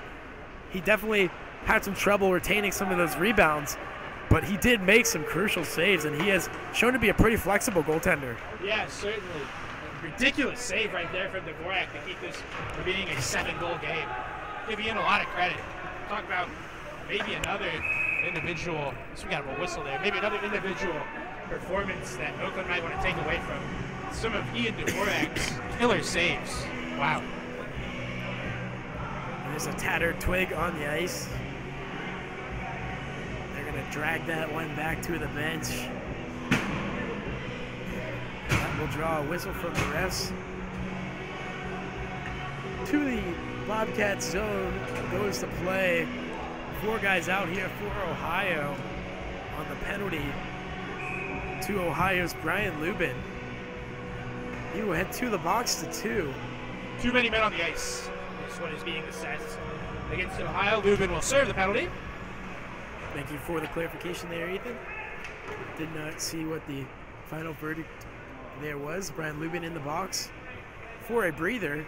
Ohio sends 4 to the ice. Timmy Tourneau is one of them. And he will head back to his zone to join the rest of his comrades. Flayella out there with Evangelisti and Gross. Loose stick out front, sent backward, and that interrupts the play. Novak lost the puck there. The Bobcats, with the fortuitous bounce, able to send it back down to Dvorak. 16-16 remaining here. Period number 2. Ohio holds a 32-17 shot advantage. Here comes Evangelisti the other way with speed. Evangelisti, nice move around one man, tried to tuck it to the crease, and Dvorak got a hand on that. Out front on the juicy rebound, and Grant Hazel is there to bury it home. His 9th goal of the season, 2nd of the game, 3rd of the weekend, and he completes a trifecta for the Bobcats and kicks the extra point through the uprights for the 7-0 lead. Front of that is a neighborhood we rarely see Grant Hazel in, but fortunately, number 3 in a good position right there, able to bury his second of the evening hat-trick watch for Grant Hazel with 15:58 remaining in this game. The same problems that plagued Dvorak last night continue to plague him here tonight. A juicy rebound, and nobody was there to cover. And they talked about the Oakland Golden Grizzlies defense not backing Dvorak up, and that was another pristine example. Nobody was on the back post to guard Grant Hazel out in front. Not like Grant Hazel was a hard guy to miss either. Yeah, pretty hard to actually send anybody on Grant Hazel, but I think that they can at least try. You would think. Then he thought he kept it, but looking back down, he realized it skips over his stick. Mike Polasic's on his horse, giving Minnie no time to make a move, and Minnie's slow footing results in a turnover for the Grizzlies. The Bobcats taking advantage of Minnie's undeliberate play. Speaking of the Devil, he makes his way to the net, try to backhand one off the back netting, and out of the zone goes the puck. On its side, rolling past Dvorak for the whistle, icing on Ohio. 14:48 remaining in the contest. 34-17 are the shots. Ohio doubling Oakland here tonight. Last night they registered 34 shots, and you'd like to think that with about 15 minutes remaining, they're going to be able to surpass that one, eh? I would think so. Nolan out here to take the draw for the Grizzlies, and it comes back to his defense. That was Nichols who corralled it on the point for Oakland. Loose to the stick of Crandall. Nice move there by number 15 over Novak's stick. Back out in front for Crandall, and the puck's loose. Jenkins has it. Shanked one to Gross, and he wound up, but could not get much on it. Cody Black with a great back check, stripping Nolan of the puck. Jenkins over the blue line. That is clean, says the ref. Crandall can't corral it, and the Grizzlies get it out. So that's something we don't talk about enough with Cody Black's game, his ability to back check and play a nice defensive game, showing that off right there. A number of Bobcats, almost all of them really have a nice defensive presence. Good team full of good two-way players. One of those is Nick Gross. Through the slot and to the hash before he retreats to the bench. Setting up Ohio nicely in the corner was Gabe Lampron. To the point and out is Pizzamenti. And Oakland facing pressure by Picorni and Hazel. Pizzamenti with the puck on his stick, squeezed off the right post by Thomas for the save. Jimmy Thomas able to smother that one. 13:22 remaining here in period number 3. Looks like Cody Black is going to take this face off. One of those guys seeing a ton of ice time this game, along with Elmore, Picorni, Gabe Lampon, and Grant Hazel round out the 5 on the ice for Ohio. The Pittsburgh product, Cody Black, with a puck on his stick. Kicked his footing out of the zone, able to get it to Elmore, who will send it in for the Bobcats, chasing his Lampron, and he will get to the puck. Hazel low again, engaging Minnie. And Harkins, who is half Grant's size, down low too. Hazel with the shot. Out in front, sent down by the Grizzlies. Back is Lubin, and if he looks ahead, and he will find that Tyler Harkins is camping on the point too. Not able to make a connection there. The ref says that's clean. That means Luke Novak can keep it at his heel. Bobcats strip him of the puck. And their own 27, Matt Rubin has it now. Spins off one man and is unsuccessful on his attempts to do so with the second.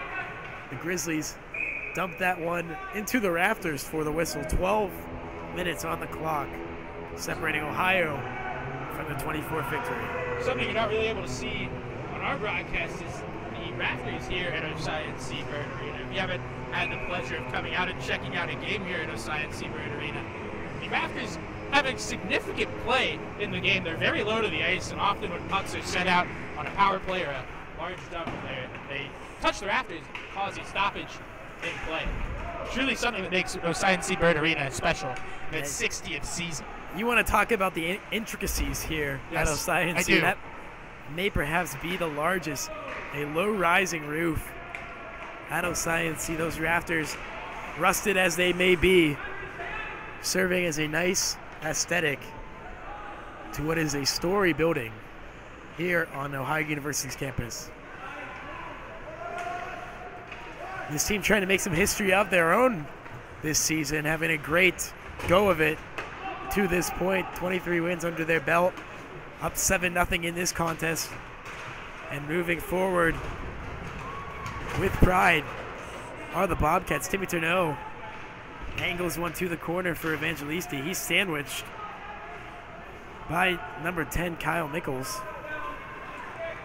And the Grizzlies begin the procession. They get it to the corner, but cannot retain possession in the zone. The Bobcats quickly back out. Kicked by Evangelisti to Pulisic. Heads up play. And he's unfortunately not going to be able to get to it the second time around. Delayed penalty here against Oakland. Jimmy Thomas is out of the net. 6th skater on for Ohio.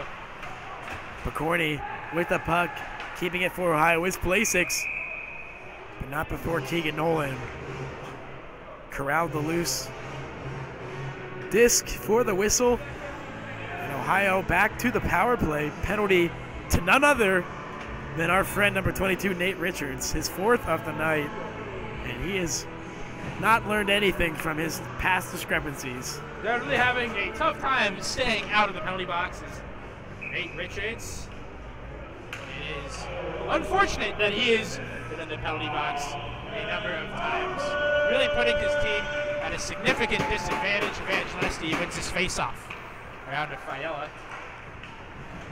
As the puck sent out, Jimmy Thomas will leave the net and corral this one. Teed up, and Ohio will look to come back down the ice. Ohio with some power play magic of its own tonight. Grant Hazel with an absolute bomb to start things off for the Bobcats on the man advantage. His 2nd power play goal in as many nights, and he's out here again for Ohio looking for the hat trick here. And that's definitely going to be a storyline that folks at home should watch over the next 2 or so minutes. Grant Hazel is not the answer this time, though. That would be his partner, Jake Fiella. And we talked about him in the net front presence that he has employed over the last few weeks on the power play. Jake Fiella driving the seam, splitting the D, and poking one over the shoulder of Dvorak. The things aren't getting any easier for this netminder here. Another 3-goal mark against him as he came on in relief of Moustakis to continue to let the leak swell for the Grizzlies. Jake Fiella, big goal, his 6th of the season. In Ohio with an 8-0 lead and under 10 minutes to play here. We'll continue on. Zach Frank looking for Jenkins out front, excuse me. Dvorak watches that to the half wall. Frank down low again for number 29. And he loses sight of the puck. Back to his stick. Out front is Crandall through the legs of Dvorak and to the back of the net it goes. Drew Crandall tickles the twine. Wine and dine. How you doing, Ohio? 9-0 at this point. That is it's just incredible what's happening. It is really something that you want to see if you're an Ohio Bobcats fan. Let's catch everyone up at home on the goal scorers this period. Hazel got goal number 7, assisted by Timmy Turneau and Gianni Evangelisti. That is Hazel from Turneau and Evangelisti. The power play goal is from Jake Fiella, coming right down the middle of the ice. Assisted by Elmer with a shot and he buries it. Oh my goodness. Ethan, we're not going to let you finish that thought because Jake, like we just said, this game is starting to really become unbelievable. Everything Ohio touches turns to gold. That was one of the best shots we've seen at Bird Arena all season long. Elbow in, greasy for Garrett Elmore. This is just getting ridiculous, honestly. I think Jimmy Thomas is going to find one and put it in the back of the net at some point. Wow. Shooters shoot, right? They do. If we've learned one thing in all of our 2 years of calling hockey, it is that. Elmore again with the puck on his stick. Out in front for Hazel, loose, and Oakland smart to knock the cage off its moorings, or else they would have been staring number 11 right in the face. Ohio proving that they have no regard toward the Grizzlies' feelings here, continuing to put up crooked numbers. And nor should they feel bad about what they are doing here tonight, playing one of their best games of the season. Final up where we left off before pesky Garrett Elmore got goal number 10 there. He had a goal that was assisted by Gianni Evangeleschi on the power play. Drew Crandall had the 9th goal of the night, assisted by Zach Frank and Garrett Elmore. And goal number 10. And Ohio is in double digits here, which you might think we're playing football by just looking at the score, but I can assure you we are playing ice hockey. Not exactly unfamiliar territory for people here at Bird Arena. They're used to an onslaught from their Bobcats, but this has been something that has been truly remarkable, especially the last 3 or 4 goals, to be honest with you. They have come so quickly, we haven't had time to think. I mean, Oakland has not been playing well, but taken a number of bad bounces that have found their way in the back of the net tonight. And they're throwing their hands up, hoping the hockey gods will finally give something to them. With 8 minutes left, they'd like to try to erase what to this point has been a scoreless night for the Grizzlies. Lubin now with the puck. He has Gross, and a great retention by Gross, able to keep it on his stick. Finds Harkins around the net, out front again for Rudin. Back up to Gross off the boards. 13 plays it down to Lubin, back to Gross up top. Shot there. Hits a man out in front. To the corner it goes. In for the pinch is Bayard. And Harkins and Bayard battle with a couple Grizzlies. Oakland gets it out of the zone. And it comes through the stick of Bayard over the blue line. Shane, give a word now that goal number 10 was scored by Garrett Elmore, assisted by Gabe Lampron. I mean, you can in fact not put his name wrong. We're going to have to recount all of these goals here at the end of the game and divvy up the points. It's starting to become a little nauseating keeping track of it, eh? Sure is. That is a good problem to have if you are a Bobcat fan and if you are Coach Sean Hogan. Everybody is in on the action tonight with 10 goals on the board. Everybody will go home happy. Evangelisti, who has yet to score himself, probably hungry to accompany his teammates in the stat column. Play 6 between 2 men. Puck pops loose over his head and is whistled dead. There's 6:34 remaining in the period. Ohio 39-19 advantage in the shot category. And both Dvorak and Moustakis have given up 5 here tonight. Tough stuff for both of them. Not really a lot they can do. A number of bad bounces for Alex Moustakis. No better luck for Ian Dvorak, despite making that ridiculous pad save. Definitely has some talent. Corny with the puck at his stick, into the back of the net it goes! Zach Frank falls to the ice, and it hits his back in the crease and bounces in. Top of Corny points to Frank, and he's like, you gotta be kidding me. You took this one away from me again, too? It's been a tough night for Tom, but he has done a great job and has been a great trooper the entire way. Picks up another assist. You can't ever have too many apples, can you, Mr. Appleseed? Well, I'm sure Tom would like to have a goal, but I'm sure he'll be quite okay with Ohio winning by 11, 6:19 remaining in this hockey game. I think this should be the greatest comeback in the history of all sports. Oakland found a way to get 12. It's a lot to ask there. That's definitely a lot to ask.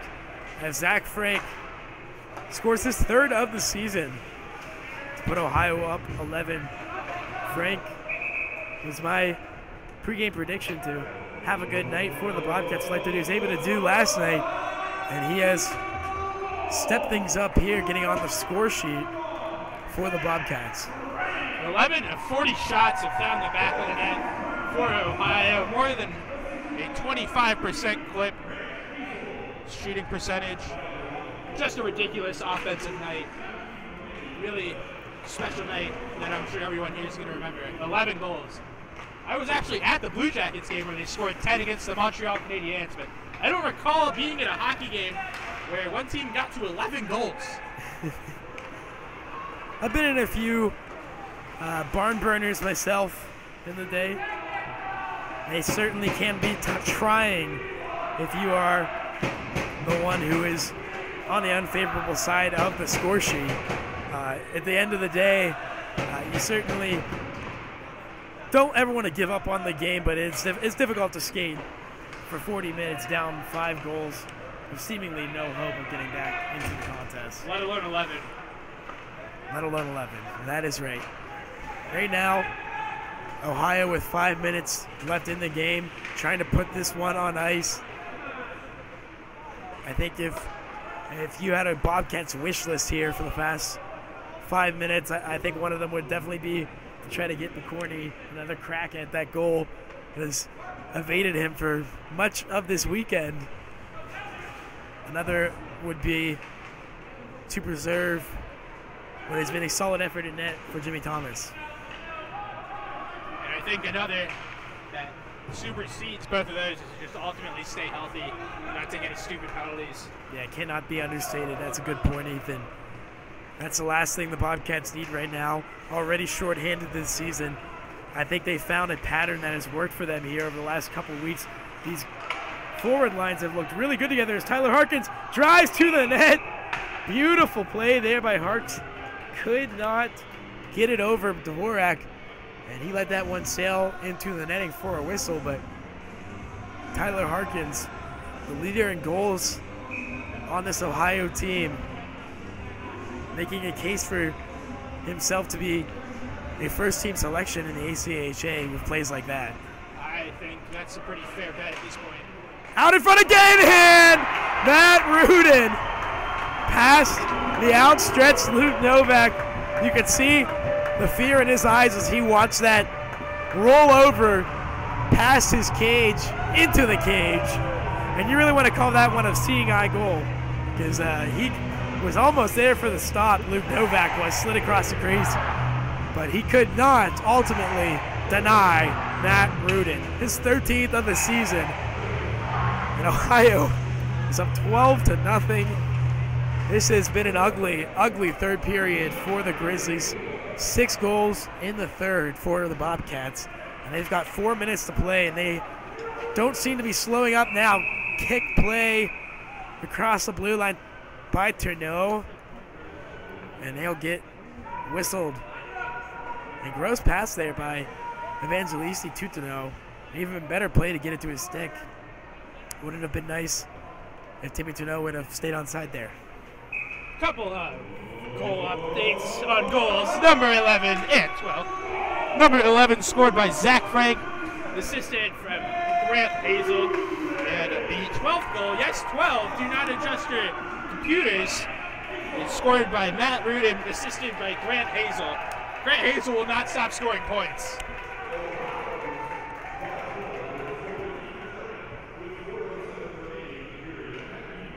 .344 left in the action here. And a line we've recited too many times tonight. Ohio with possession in the Grizzly zone. Gross back to Bayard. Winds up off the boards. Goes the puck. 4-point night for Grant Hazel. He's a goal and 3 assists. 2 of them coming in the third period. Grant Hazel with 22 points on the season now. last year put 10 in the back of the net for the Bobcats. His 8th of the night moves him closer to that mark. We're talking about establishing some career highs this year. G already blew his out of the water. 32 points last year for Evangelisti. He's got well over 40 now. But the rest of these guys, too, looking for some personal bests here. Don't forget, Evangelisti still has his junior and senior year after this to try and pass this total he's amassed at this point in his sophomore year. Definitely going to have a solid chance at etching his name in the Ohio University record books by the end. Year 62 is over and Gianni leaves his campus.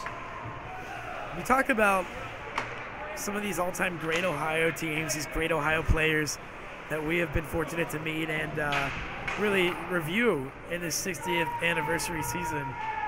But we're witnessing history right now, right in front of us. Gino Evangelisti, guys like Jimmy Thomas, guys like Hazel and Fiella and Jake Houston are going to be ones that are talked about in Ohio hockey's record books for years, decades, centuries to come.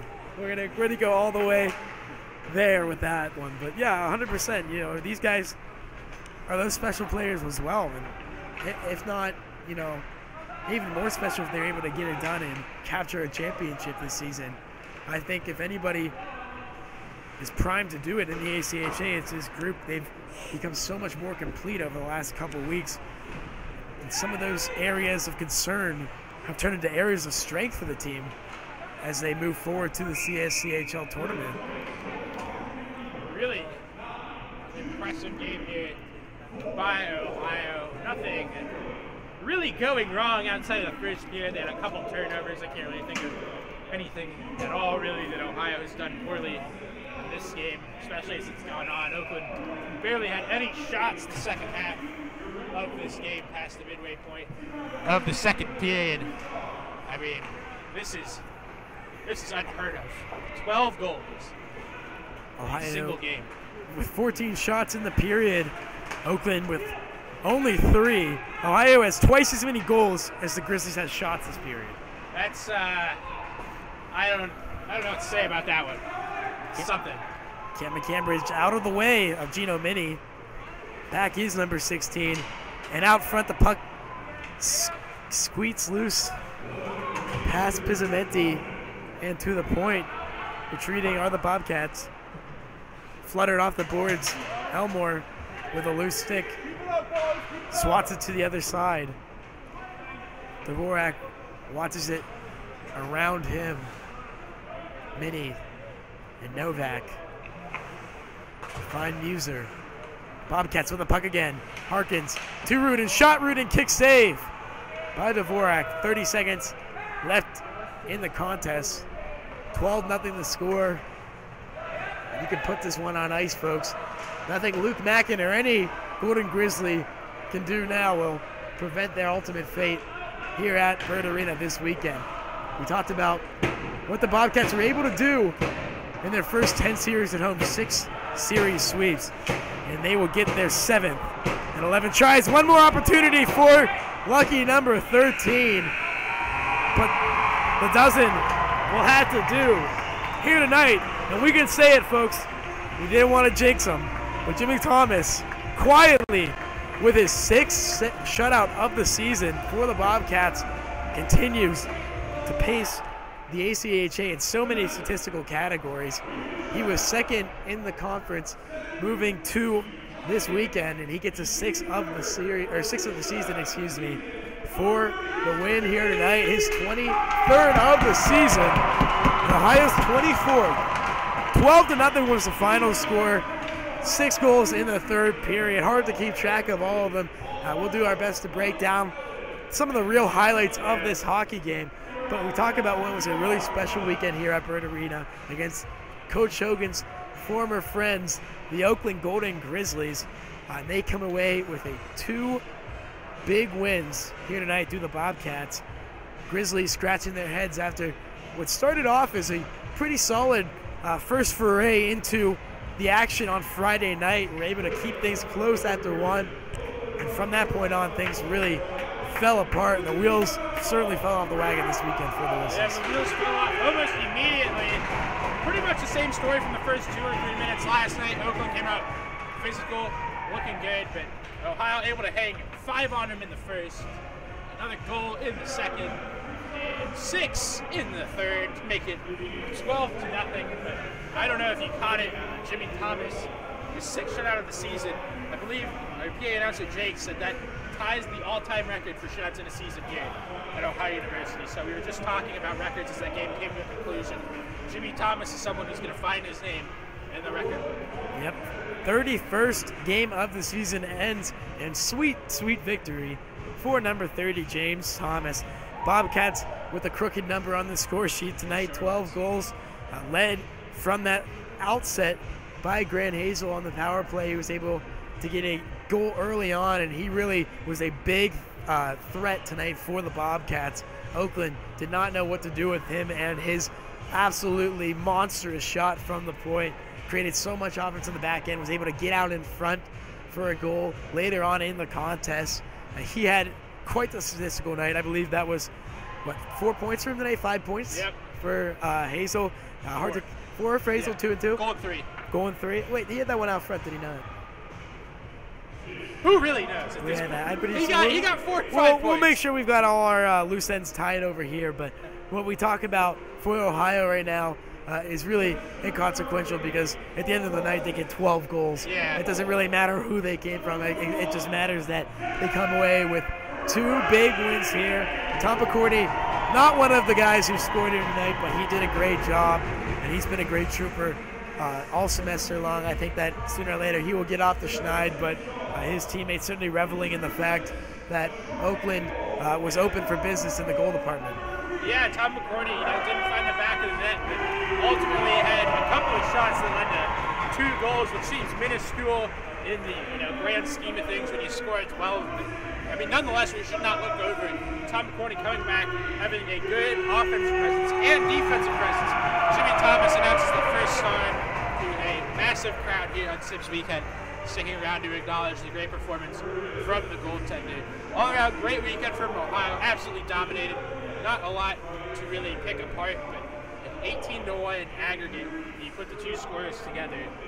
Oakland, you're just looking for answers. Kind of just got to throw this one away, just tick in the loss column, if you will. I'm not really sure where they go from here. Up, I guess. 15-13-1 now are the Golden Grizzlies after the sweep by the Bobcats. We saw them with that 11-1 start, and they really have gone south from that point on. A couple big losses to teams like the Golden Flashes of Kent State, like the Panthers of Davenport, the Adrian College Bulldogs, and the Bobcats. And right now, if you're Oakland, you know what? The resume is not looking very good. But if you are the Bobcats, it's looking pretty pristine with 24 wins now on the season, 6 in a row, 3 straight series sweeps for Ohio, playing a pretty decent Pitt team that has exceeded expectations this year. They knocked them off their spot here at home. The Golden Eagles, who sit behind the Bobcats in the CSCHL, have no answer in their own rink against Ohio. And then this weekend, Oakland completely outmatched en route to an 18-1 aggregate, like you mentioned. 6-1 last night, 12-0 here tonight. Ohio peppering Ian Dvorak and Alex Moustakis early and often.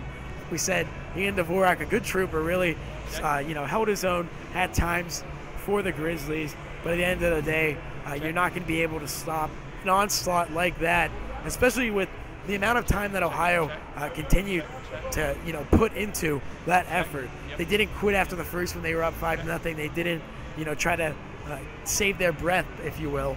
They kept the pedal to the metal, and I think that was a combination of a lot of different things. Obviously, when you're going good, you want to keep going, number one. Number two, you got a packed house here tonight. You want to send the fans home happy. I'm sure that they definitely wanted to do that. But thirdly, you're able to make sure that that the grease that you were able to cog earlier on stays greased. The wheel that you were able to cog early on stays greased, and you don't give up any of those great plays that you made earlier, any of those really solid additions that you were able to instill into your offense against a tough Golden Grizzlies team. So check. Yeah, everything went right for Ohio. We can't really say it enough, and Ohio look forward to next weekend. Got Illinois coming up. Can't let this get to their heads. I wouldn't expect them to, though.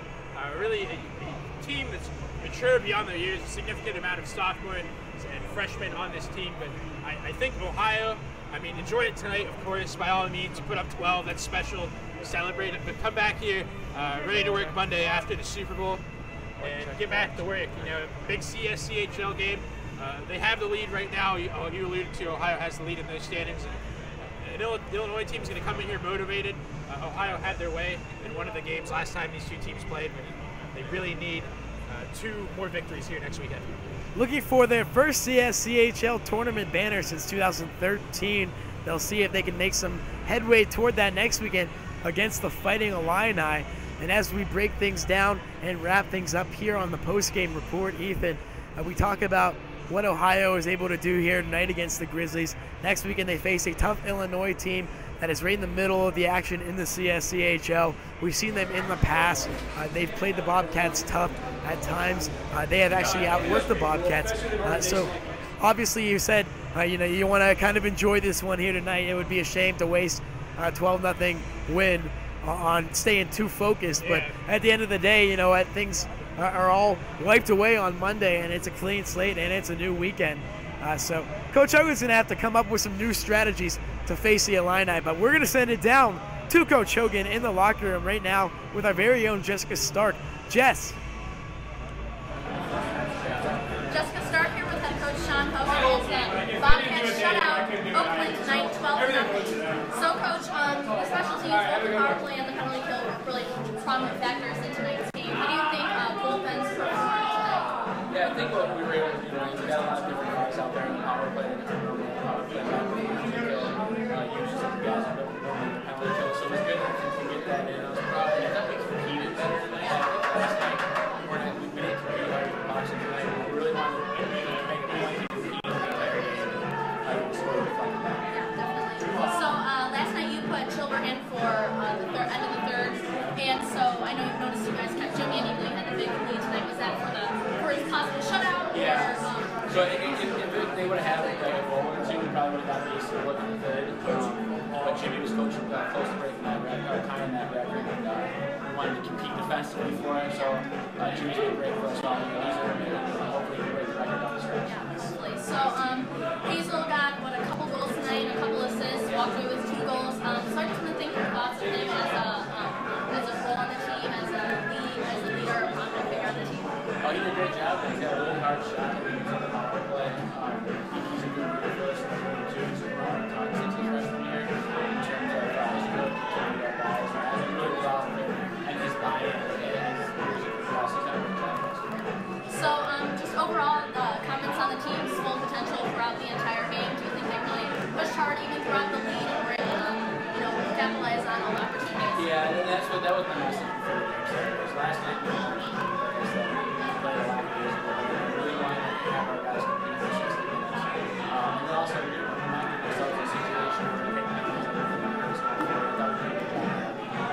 Okay, well, thank you very much, Coach, and have a great rest of your weekend. And again, Jessica Stark here as the Bobcats take a 12-0 win. Thank you. And that was our very own Jess Stark and Coach Hogan. Some kind words there from Coach Hogan to compliment Jimmy Thomas as Earth, Wind, and Fire September played in the background. They had us rocking and rolling up here, Ethan. I was feeling the groove. Yeah, deservedly so. They deserve it. But yeah, you hear Coach Hogan talk a lot about why he kept Jimmy in the game. Complimenting the play of Grant Hazel, how could you not? I mean, he was a beast this weekend, figuratively and literally all over the ice. 2 goals, 2 assists tonight. We got that one sorted out finally. Thanks, Jess, for that. And I mean, not much else to say. Ohio absolutely dominating, enjoying September. What else can you say? Great weekend here at Bird Arena. Sips came out, enjoyed it. 18-1 over the 2 days. 12-0 tonight. 6-1 last night. They did a great job. Nothing really went wrong. Yep. And I'm glad we got that Hazel goal thing sorted out. Yeah, I thought it was crazy for a second. I was like, I definitely remembered him scoring twice. You know what? 12 goals will make you a little bit crazy trying to keep track of them all, folks. If you guys had a hard time at home, we don't blame you. It was a fun one here this weekend. A series sweep for the Bobcats over the Oakland Golden Grizzlies. Keep track here all week long. We'll continue with some updates. Follow the Bobcats Twitter page. Follow Ethan Graham, OSZ on Twitter. I'm Dazen73. That is DAZ73. We will be throwing some content out there this week, heading to practice, having some interviews and whatnot. So keep following us here. Keep back next week. We're going to be playing the Illini here at Bird Arena, Illinois.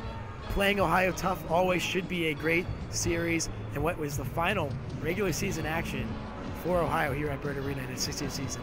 So it's going to be special, and it's going to be great. It is going to be great.